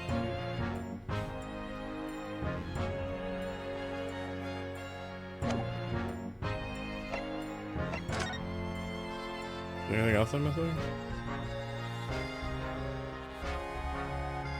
What time is the Pokemon stream?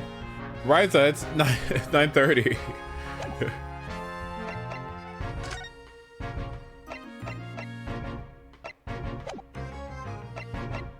Okay, how the fuck do I get out of here?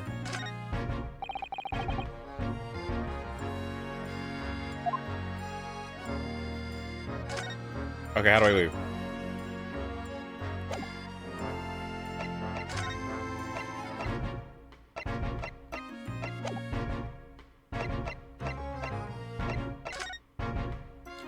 How the fuck do you get out of here? Leave and come back. I mean, I know, but like...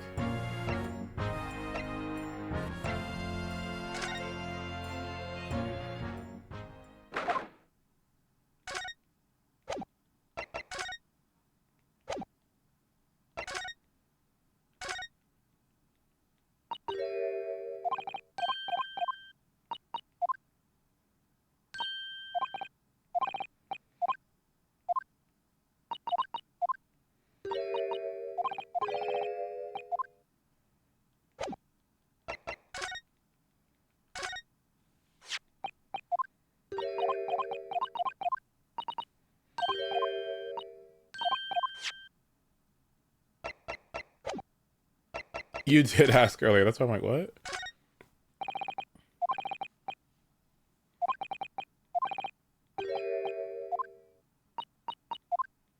You're a Spader. Do you want to battle it out? Okay, please.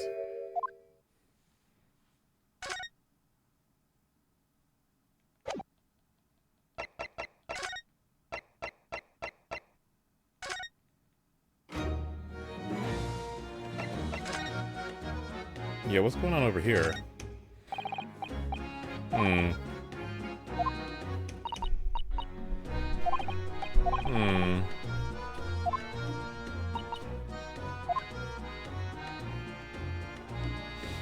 What's that?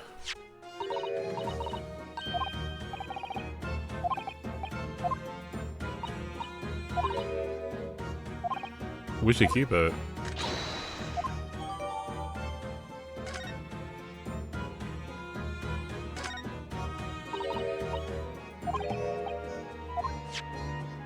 Hmm.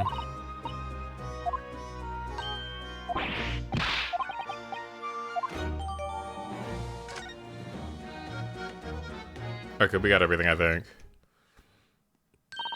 Bruno, listen. What is it? I've been thinking. Hurley might know something, mightn't he? About what? About Mr. Reaper.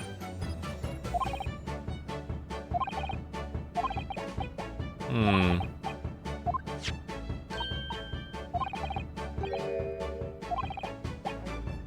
Madame Tussbells. Hello? The most popular attraction in London.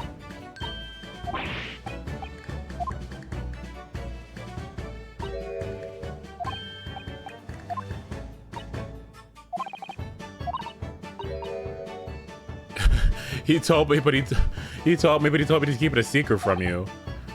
Okay.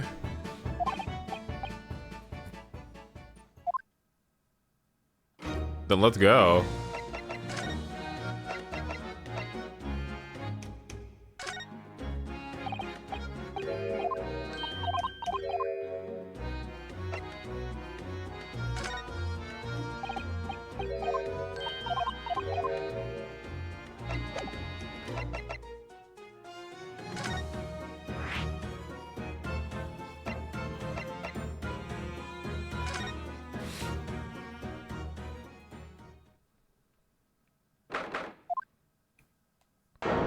Oh my god. Oh my god. Oh my god. What is this place? Look at these terrifying scenes. But why are the people so still? Guillotines, ruthless murderers. I know what I'll be dreaming about tonight. They're wax models. They're really amazingly realistic, aren't they? What do you think, Bruno? Shocked? Wax models? I read about dead bodies in wax once in a magazine about strange phenomena. Depending on how the corpses are kept after death, parts of them can be turned into wax apparently. It's called an adipocure? Stop talking about creepy things like that, Bruno. You're scaring me. Anyway, adipocure doesn't form readily, you know. It's only... Ooh. What now? I just remembered something else I read in another magazine about strange phenomena. There was an old lady, maybe a witch, who used to pour molten wax over corpses and put them on display. None of the exhibits here are real. They're all entirely man-made replicas. They can't be. Do you really expect me to believe that? Just look at them. Oh! There's no way anybody can make models of people that are this realistic. And there's such gruesome scenes. Wait. What is it? Oh, no. I must be seeing things. What the fuck is that? Now, why does this Poppy have to lose like 8 games of Overwatch? Poppy? Oh no! What happened?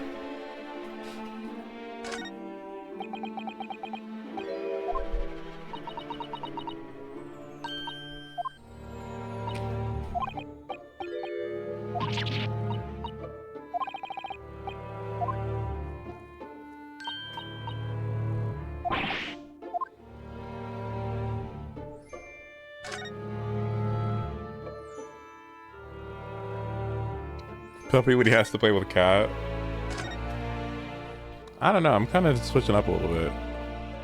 A little bit. I mean a little bit.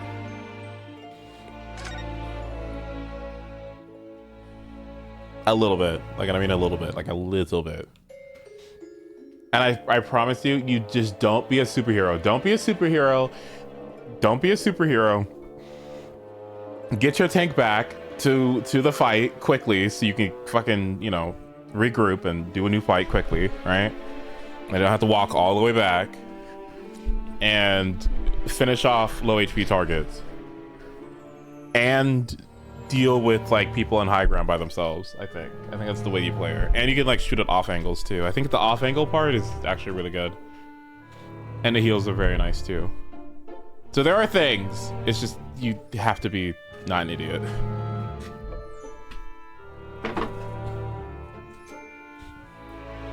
We ignore the ult. I think the ult is scam. Well, you know, it is, but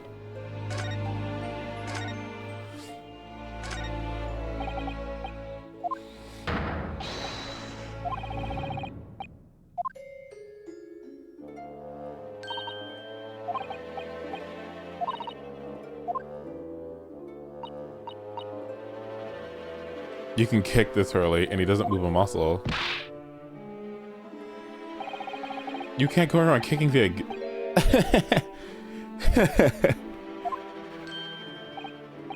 It moved.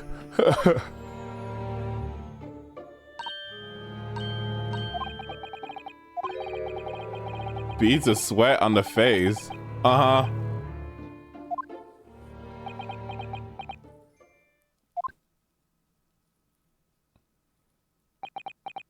You're a liar. Hold it! Hold it? Well, since when do you say hold it? My dear fellow, I take exception to your recoiling in such a manner as if you'd seen something truly abhorrent. Mr. Sholmes, I knew it. Iris, what possessed you? I strictly forbade you from divulging my temporary waxwork secret to Mr. Naruto. Temporary waxwork? What do you mean? And that kick, could you not have exercised a little more restraint? You winded me. But Bruno has something he needs to ask you. A question. And I thought you'd probably get bored. Probably be getting bored too. So here we are. Well, I can't deny that your timing was impeccable. A mere 2 minutes more being stationary like that, and my great brain, upon which my success has been built, would have been turned to wax. Thank goodness we arrived in time. Indeed, in many ways, the pair of you just saved the world from an unimaginable loss. Unfortunately, I kind of fucking like him a lot. Oh, he's grown on me so much. I've never, okay, the way I'm growing, I love him so much. Oh my god. Oh, Hurley, you do like to talk nonsense, don't you? He could know something. It's true. About Lord Van Ziegs, about what happened in the past to change him. Now that you're here, let's take our time. How can I be of assistance? For you're in luck, I'm suddenly quite taken with the idea of conversing. Oh, well, actually, I'm in quite a hurry. And if my eyes don't deceive me, I believe something is afoot within the walls of this very museum. A most fascinating case, if I'm not mistaken. Really? Moreover, I have a strong suspicion that it's related to the matter about which you've come to me now. But how could it be? We shall speak again presently, my dear fellow, but for now, I must return to my work. What? Being a temporary waxwork exhibit?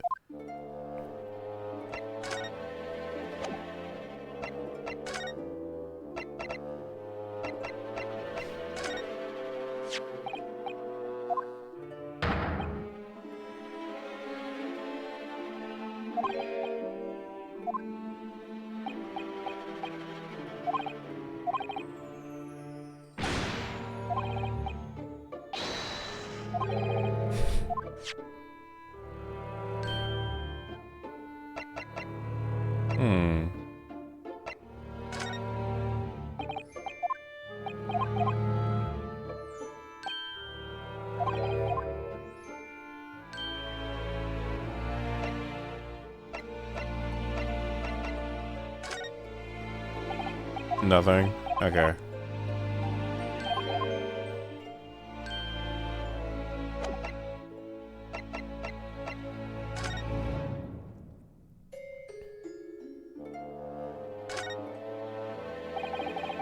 What is this place?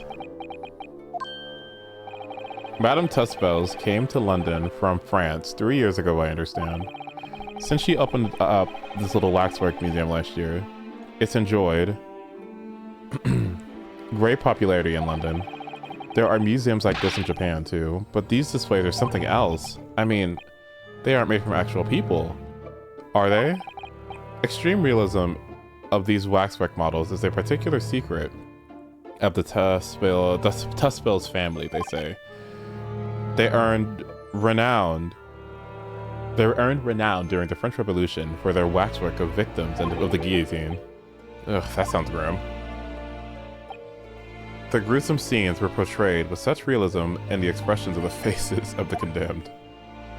Apparently, the sculptors would make the models directly from the corpses right there at the site of the executions. Oh. That's just one of the several legends about the Tuspils family. Whether there's any truth to it, I couldn't say. But anyway, this museum houses models of famous people from all over the globe. Nevertheless, the most popular area of the museum, by quite some margin, is the House of Horrors. House of Horrors? Of course. Visitor numbers are dwindling now as a result of the Great Expedition, but people usually flock in here to see the exhibits of some of London's most vile criminals at their gruesome work. Naturally, most of the miscreants portrayed here were sent to the gallows. So they're even stiffer now than the models of them. Have you heard of poor taste? My dear fellow, the public live for poor taste. They yearn to be shocked. So the hideous examples in here they're all portrayals of real events that actually took place. Is it just me, or did the temperature in here just seem to drop? Anyway, I advise you to not think too deeply about what you see here.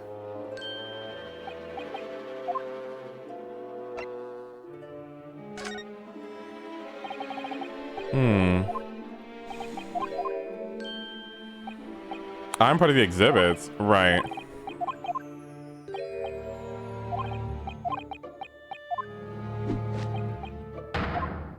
For the money. This is where he gets money. As it stands, I may struggle to pay this month's rent, and I have the ravenous iris to consider. Ravenous? I'm so hungry. If push comes to shove, I shall have to ask you to do your bit, Mr. Naruhodo. What?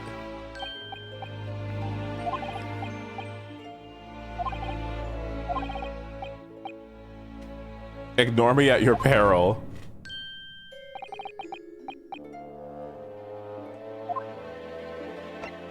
Alright, now let's get to business.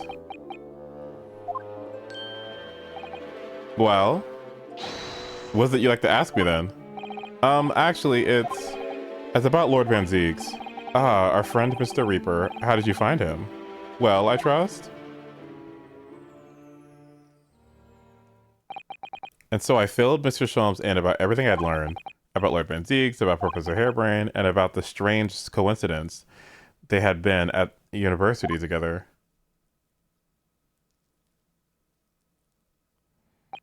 So I'm wondering what it was that happened to make Lord Van Ziegs such a different person. I'm sure you'd know, Hurley. You said there was something going on here in this exhibit hall before, something that was afoot, and that you believe that it was related to what I wanted to ask you about. Mr. Sholmes? Well, it seemed... Oop.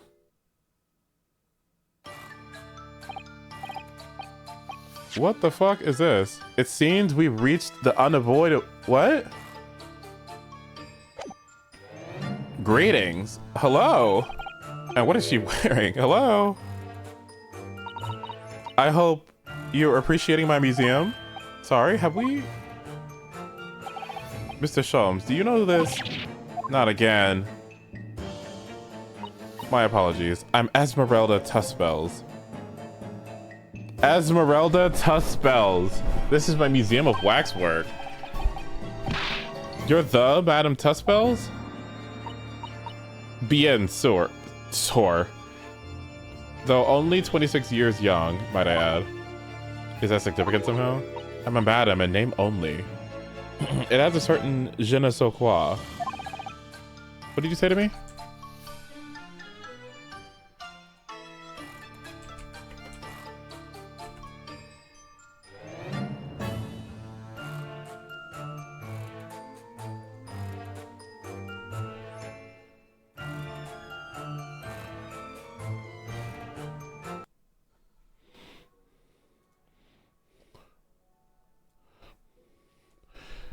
A certain what you said?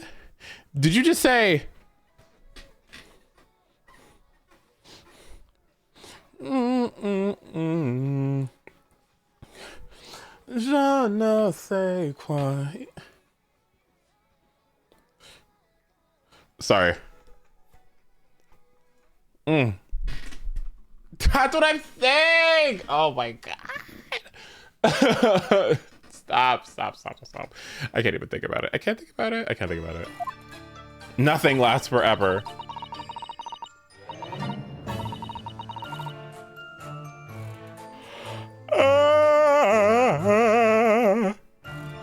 Excuse me. Firstly, I must apologize for my waxworks. Oop. Or one in particular. I was led to believe that he was a great detective, but he seems unable to settle. Next time you move from your designated exhibit, there will be toil and trouble. Oh. She sounds deadly serious. That's a problem. How am I supposed to ask Mr. Shallens about Lord Van Zieks now? Let's not forget what Hurley said before. That was something being afoot right here in the museum, I mean. Yes, I know, but I'm so curious. I want to know what's happening here. Haven't we got enough on our plate already? A whole new person to talk to? Excuse me.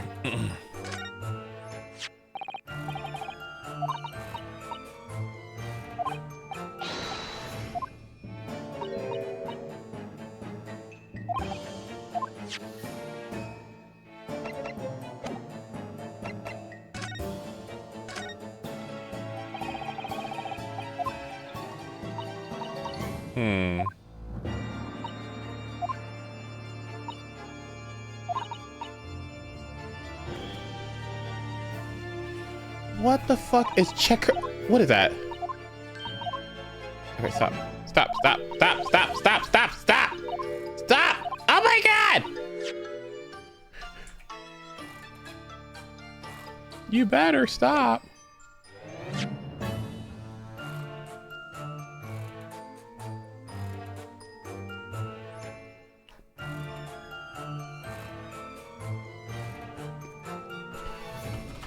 Checkered. Checker. Past tense, checkered. Divide or mark with an arrangement of squares. Oh. Her fortunes were checkered. That doesn't make sense.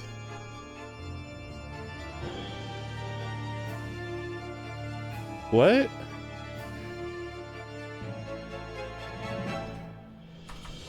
Her fortunes were checkered.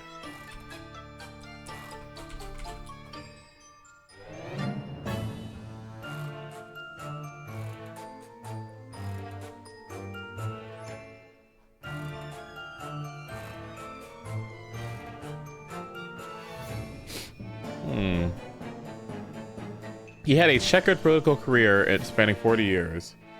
A checkered past.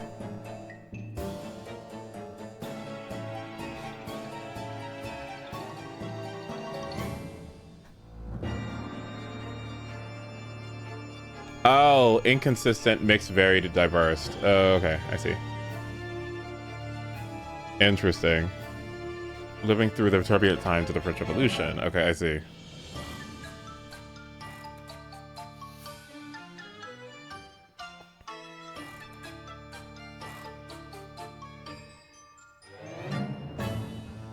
Apparently checkered is spelled that way in British too. And checkered is spelled the other way in America.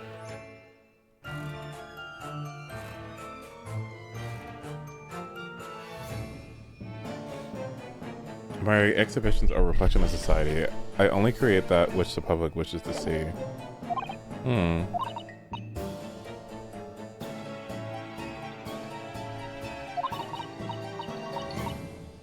There are models of famous singers, actors, and politicians. Something for every taste, I hope. Interesting.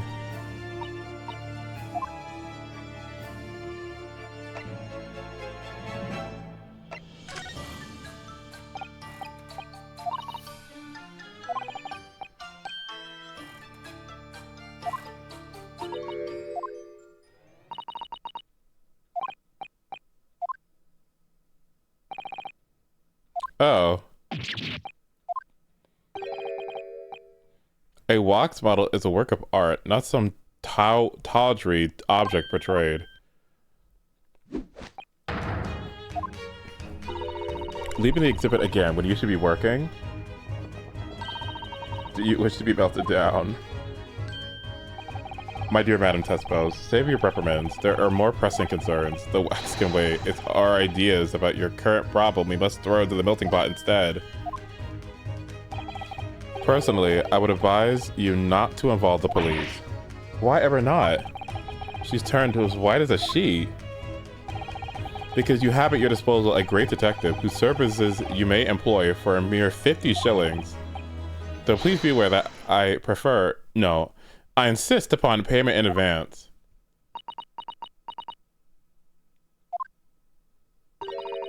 Very well. Let us see if the great detective is able to live up to his name, shall we? Before I engage my analytical processes, I must ask you to clarify something. What, pray tell, is behind the curtain? That's the special exhibit. There's an extra charge to see it. The special exhibit in the House of Horrors. It must depict a special killer then, I presume. Would you be so kind as to draw back the curtain, I wonder? Absolutely not. There is nothing amiss beyond there. Nothing amiss, madam. What about the arm protruding ominously from under the curtain? I strongly encourage you to allow me to see what lies beyond, before the situation worsens. Yes, very well. I will draw back the curtains, but only as soup gone.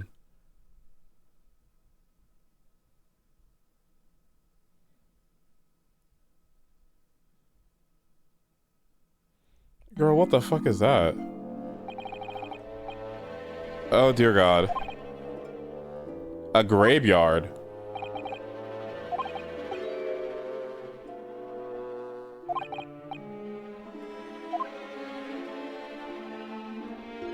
Why does that look familiar? Why does that look familiar? Isn't this like one of the aristocrat dudes?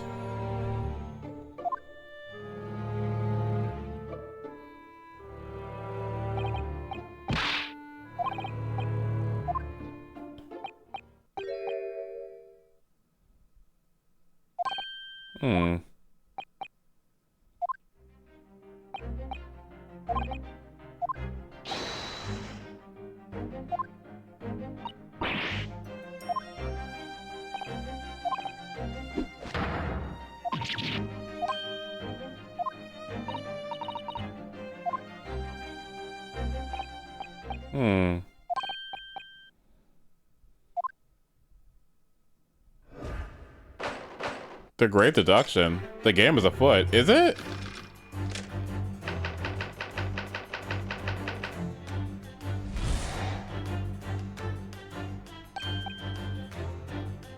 What exactly is afoot here in this museum? Uh-oh.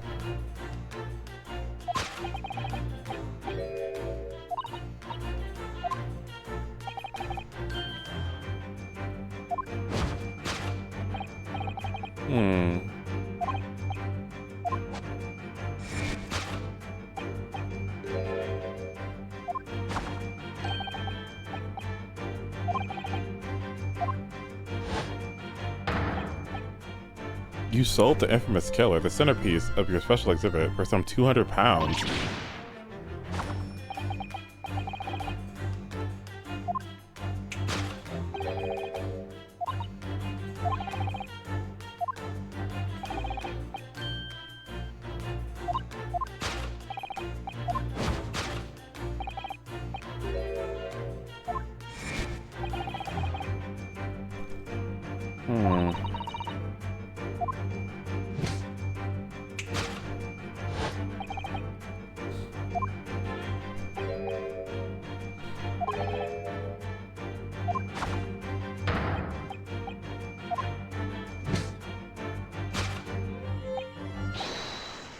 The killer in this special exhibit fetched a killer price.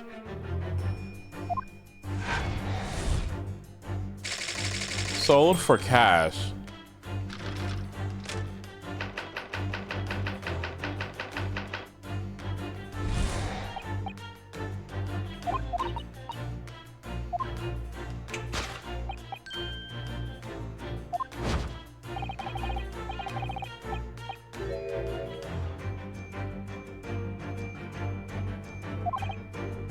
Hmm.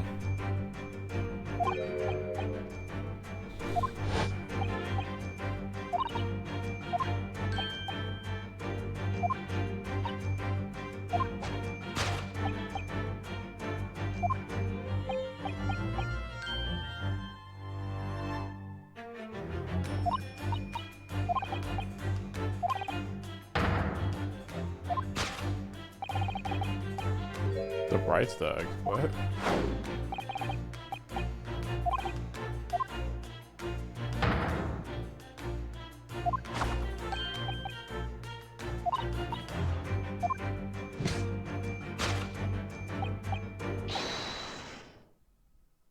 Oh wow. Your old man must be reunited with his grave in a special exhibit and at a moment too soon. Discovered already. Okay. I see. What a great deduction this is. Yeah. Bloom is right, because I need to go to the bathroom. And I need to let my dog out. So I will be back. Squirting contest.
Y'all want to see this super cool instrument I saw while watching shorts? Look. Yeah. Nope. Look at this. Nope. You sure? I just Yeah, want to be I here know, just in I case. know. Just knowing the amount of glass that's in here, there's just such an unsettling feeling. Like if this falls down, it's like going to be a chandelier hitting the ground. We pull the pins. And Look at that. Christmas! Shot glass, white wine, red wine, cereal bowl, cake cover. This is a shaving mug. This is a little purse atomizer that I keep full of alcohol. A single drop of perspiration hits a bowl. I have to get that off of there because it spreads. So that's always there. Now we get into the preparation for playing. Right there. So this is a note rod. This is invented by a guy, as I remember, it was 1785, came up with the idea. Franklin painted the rims on the insides of the bowls white for each of what would be the accidentals. Get your fret markers in there. So there we go. So you need to get surgically clean. Yeah, I completely scrape every surface until it starts to grab. You can feel the grab. Because if there's any oil or sweat on your fingers, it just won't work. Dead. No, Yeah. you don't have to dry. No, oh, you don't want to be dry. Don't want to be dry. And I use distilled water. Does it have to be distilled water? Yep. Everything else leaves deposits on the glass. And then we just dip some more water, and then we put it on. They did use this for It Fontaine. isn't just slow chords. You can do. They did use this for Fontaine, didn't they? Oh my god. Genshin Fontaine concert. Cool. Where's it at?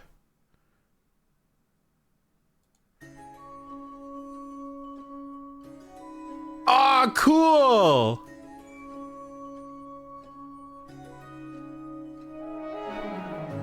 Ah, neat.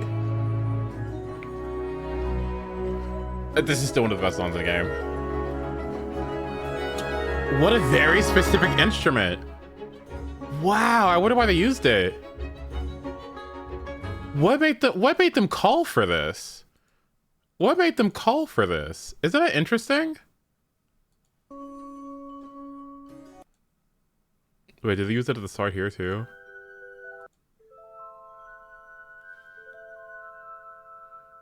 Oh, is it because of water? Maybe because it uses water. Oh, because it's Fontaine! Oh! Oh, that's why. Because it's the nation of water. So they use water instruments. Wait, that's brilliant. Oh, that's a good idea. Okay. Right.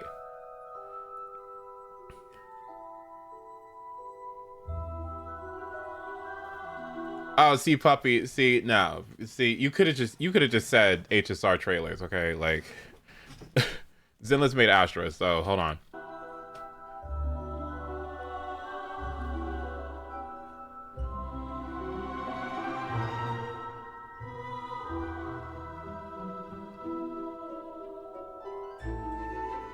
Stop. I can't listen to this. I can't watch this. I can't watch this. I can't watch it. I can't. I literally can't.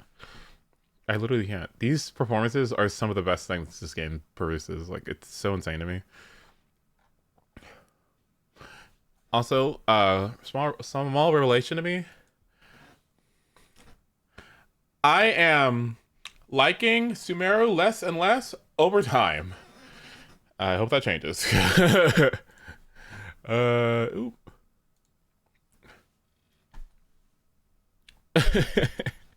I am not a fan. All right, let me finish this.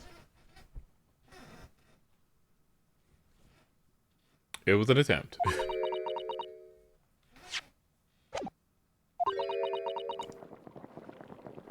No, I haven't done it yet. I'm dreading it. Gotta do it. And Inazuma more? Actually, yes. I see I've stunned you all into silence. You have, Hurley, you have.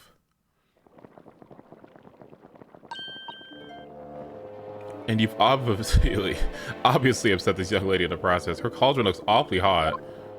My agenda? No, it's not your agenda. It's just... one of them has a desert.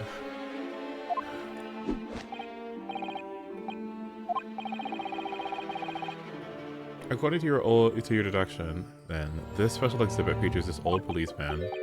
So... that would mean that he's particularly ruthless. A particularly ruthless murderer, wouldn't it? The killer policeman, Ottermole. It was a mysterious series of murders that rattled the capital only last year. The police rushed to the scene every time only to find the culprit had disappeared into the ether. And it turned out the culprit was the policeman himself, a senior officer by the name of Outermole.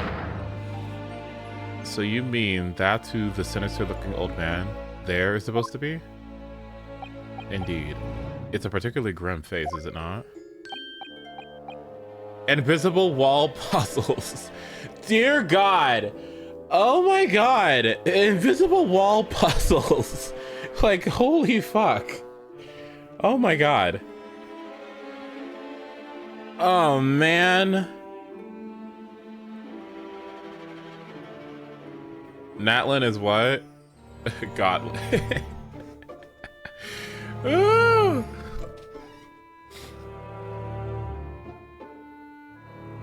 Oh dear God. No, the rainforest I liked, but yeah.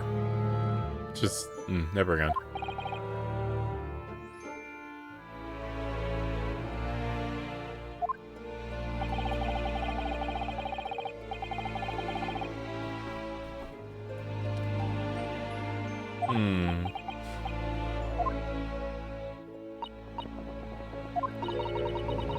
Is there anything else you'd like to add before I melt you down? Uh-oh.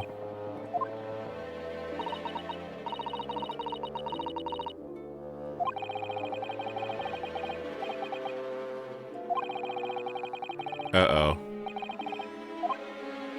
Okay, let's fix this.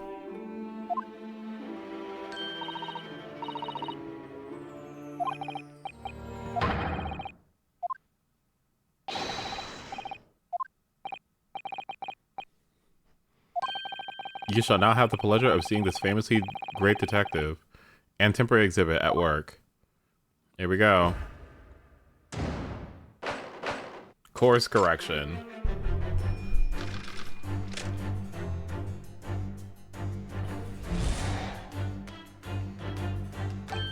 To begin with, we must ask ourselves what exactly is afoot here in museum.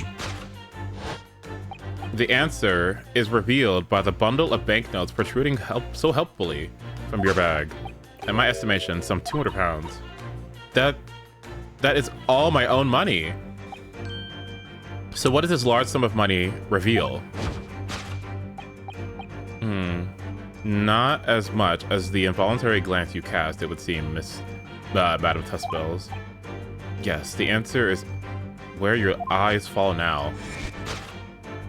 The significance is the 200 pounds revealed at that public notice. I don't think so.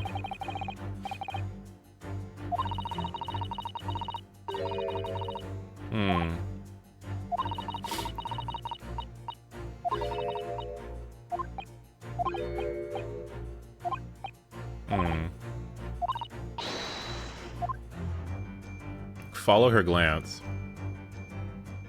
So what's she looking at? Note on the wall.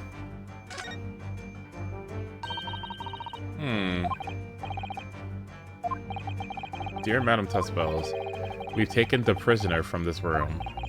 The price for his safe return is 200 pounds. Have the money ready by noon 23rd. Noon on 23rd of October.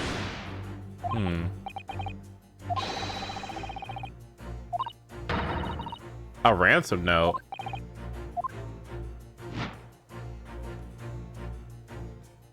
Take that!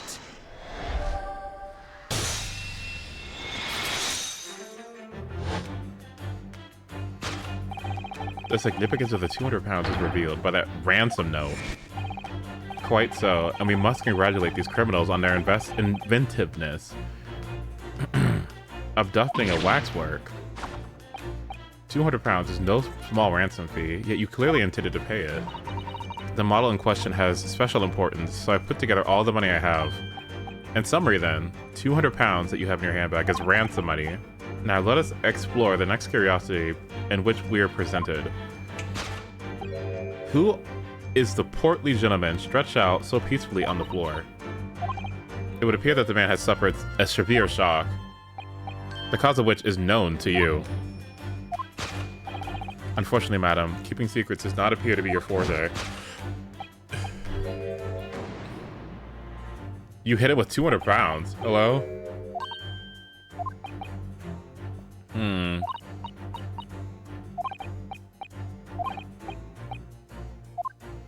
What is she trying to hide? What really left the portly gentleman stretched out on the floor? It can't be her hair. Wait, what you got on? What you got back here? What is his hand?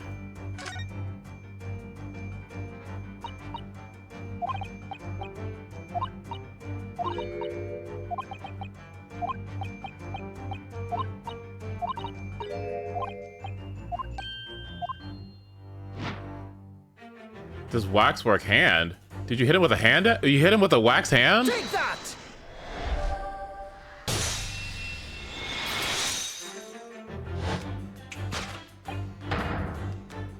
Oh no. What dealt the man such a shocking blow was of course the waxwork hand.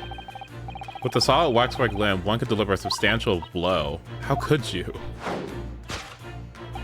The hand protruding from the bottom of your cape. It ought to be a right hand, but upon closer inspection reveals that it's in fact a left hand. Uh-oh. And somewhat masculine as well. In other words, it doesn't belong to you, madam. It's the hand of a waxwork model.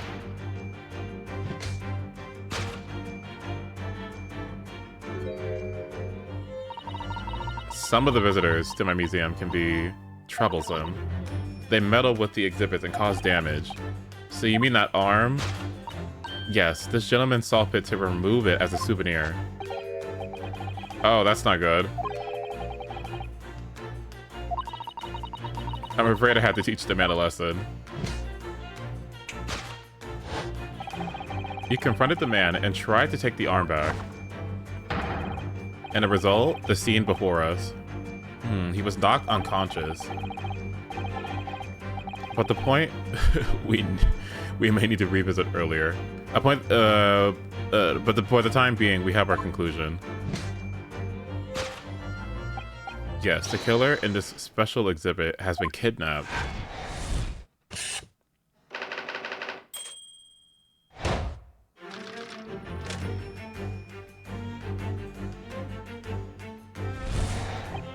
The question that arises then is what has become of the waxwork that changed hands? Let's consider that problem for a moment. You can't possibly. What immediately strikes me about this conundrum is the young man standing over there. Who was this fellow? To find the answer, we only observe the handkerchief. The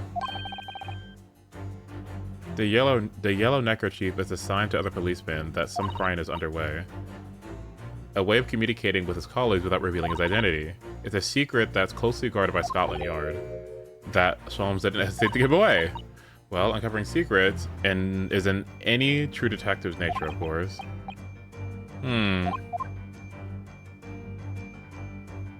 What reveals the identity of the young man? Oh.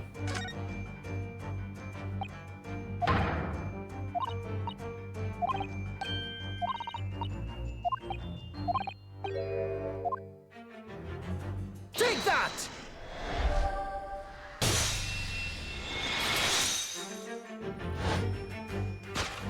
His one arm?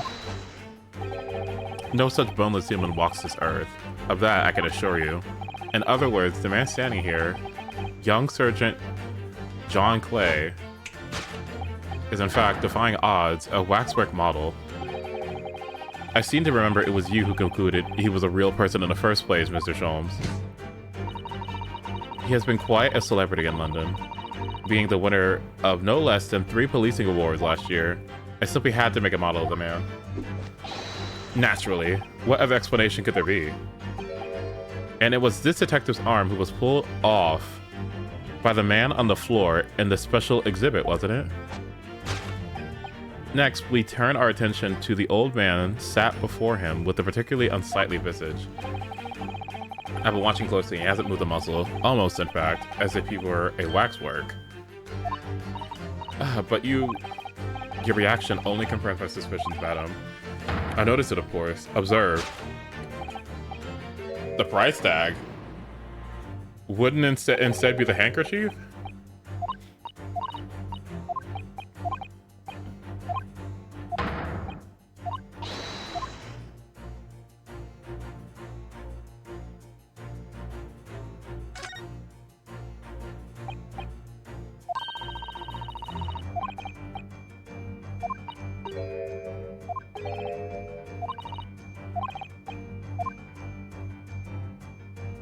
Which?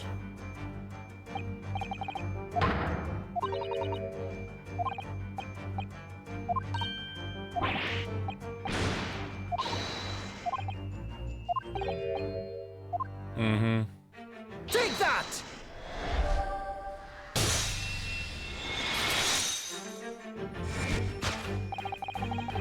The telltale sign that instantly proves whether or not this old man is a waxwork is the obvious twitch.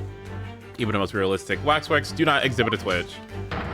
In other words, this splendid old man is in fact a genuine member of Scotland Yard. A slight shift in your choice of adjectives then. And there you have it. Well, Madame Tespels? Well, what? It was me who contacted the police and demanded that someone come here in the first place. He's clearly fatigued. He sounds asleep. But then, what's the tag about showing a price of 3 pence? No doubt the price tag of the muffler, which the old Bobby purchased recently at the local market. And I assume you've observed the scarf tied around his arm. Does that not strike you, Mr. Naruhodo?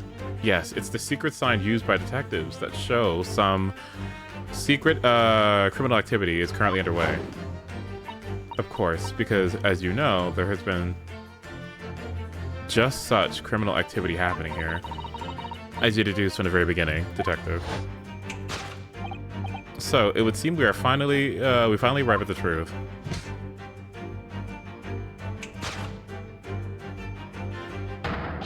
The waxwork of the especially ruthless killer from the special exhibit has been kidnapped. And Scotland Yard are already investigating. But the model whereabouts remain a mystery. Thus concludes Sherlock Sholmes' great deduction of this horrifying puzzle. Did we even do anything with this?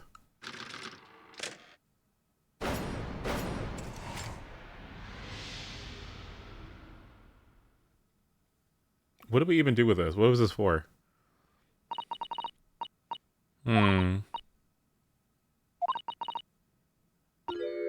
If anyone tries to damage my exhibits, I don't take it lightly. I mean, right, as you should.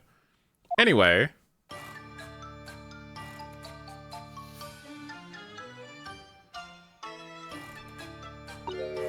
Your great deductions were even more enchanting than I've been led to believe.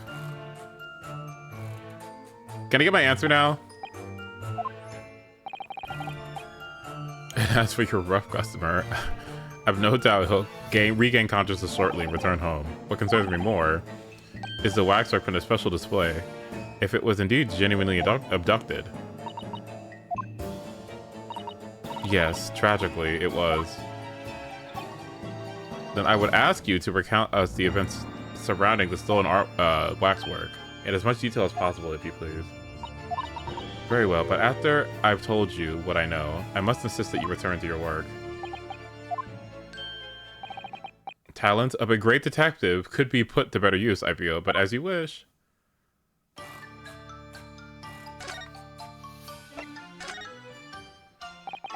Tell us more about the stolen waxwork, please. It was some days ago, now, when I came in here one morning. I immediately noticed that a waxwork was missing from the special exhibit here. It is your most prominent display, so that's why the curtains were closed. And I found the ransom note in its place. The culprit must have broken in during the night and taken it then. So this waxwork was stolen. Or that was stolen. It was a model of some sort of horrible criminal, I suppose. Of a particularly horrible criminal, in fact. The killer who left a more profound scar in society than any other, I would say. The Professor. Not a name I've heard of. So, Mr. Naruhodo, it would seem the circle is complete. Sorry? The Professor case happened around the time I was born, didn't it? Indeed it did, Iris. 10 years ago, a series of murders that rocked the capital. 10 years ago? Yes. At exactly the same at exactly the time that Barack Banzeeks graduated from university, in fact. What? Surely he's not saying. So the big event that changed Mr. Reaper's life, as you surmised, it was the Professor case. Who was this Professor then?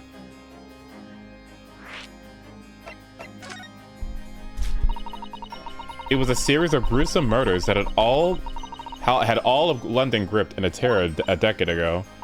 After 5 victims were killed, the man was arrested and put to death. And now he's immortalized here in wax for all Londoners to admire and enjoy. Though, of course, he happens to be absent at present on account of the abduction. But I don't understand. How is this all related to Lord Banzeeks? You must first understand, my dear fellow, why it is that the Professor earned such infamy. It was due to the victims he chose, some of Whitehall's finest. What do you mean, Hurley? Those murdered by the Professor were some of the highest members of the British aristocracy. Members of nobility, even royalty. It sent shockwaves through the country's administration. Members of the... Wait, of course. What Professor Harebrain said. Lord Banzeeks is from a family of royal blood. Oh gosh. It was the 5th victim that led to the Professor's arrest. The last of the killer's prey was a young noble by the name of... Clint Banzeeks. No, I don't believe it. Banzeeks? I'm sure you can piece together the rest for yourself. In the wake of his older brother's murder, the young Barack pushed a career as a prosecutor and eventually became the Reaper we know today. I had no idea Lord Banzeeks had such a tragic past. Well, I'm afraid that's all I can say on the matter, for the time being at least. After all, I have work to do. As a waxwork exhibit. I'm afraid I shall have to excuse myself as well. Oh, yes, of course. It's been a pleasure, thank you. I mean, what, is that the end of the day? There's nothing else to do then, right? Should we go talk to him about it? Well, none of the predicted scenarios I've been analyzing involved you coming to visit me here. It's been too long. It really has. I'm delighted to see you, Barack. It's been 10 years, and here we are, meeting in a prison of all places. I can't forgive myself for what happened to Mr. Asman. I just can't. I still can't believe it could happen. Tomorrow, the court will decide. Yes, I have a young Eastern man acting for my defense. He seems reliable enough, though. It was an accident, a terrible accident. He assures me he can prove it. I must warn you. Oh, I know. I've heard already. You're going to be prosecuting, aren't you? Yes. Since I returned to England, I've heard lots of stories. Barack, are you really... What? Never mind. I know that you have my best interests at heart. My friend is on trial. I wouldn't entrust it to anyone else. Of course, I fully understand. Thank you, Barack. Until tomorrow, I'll see you in court.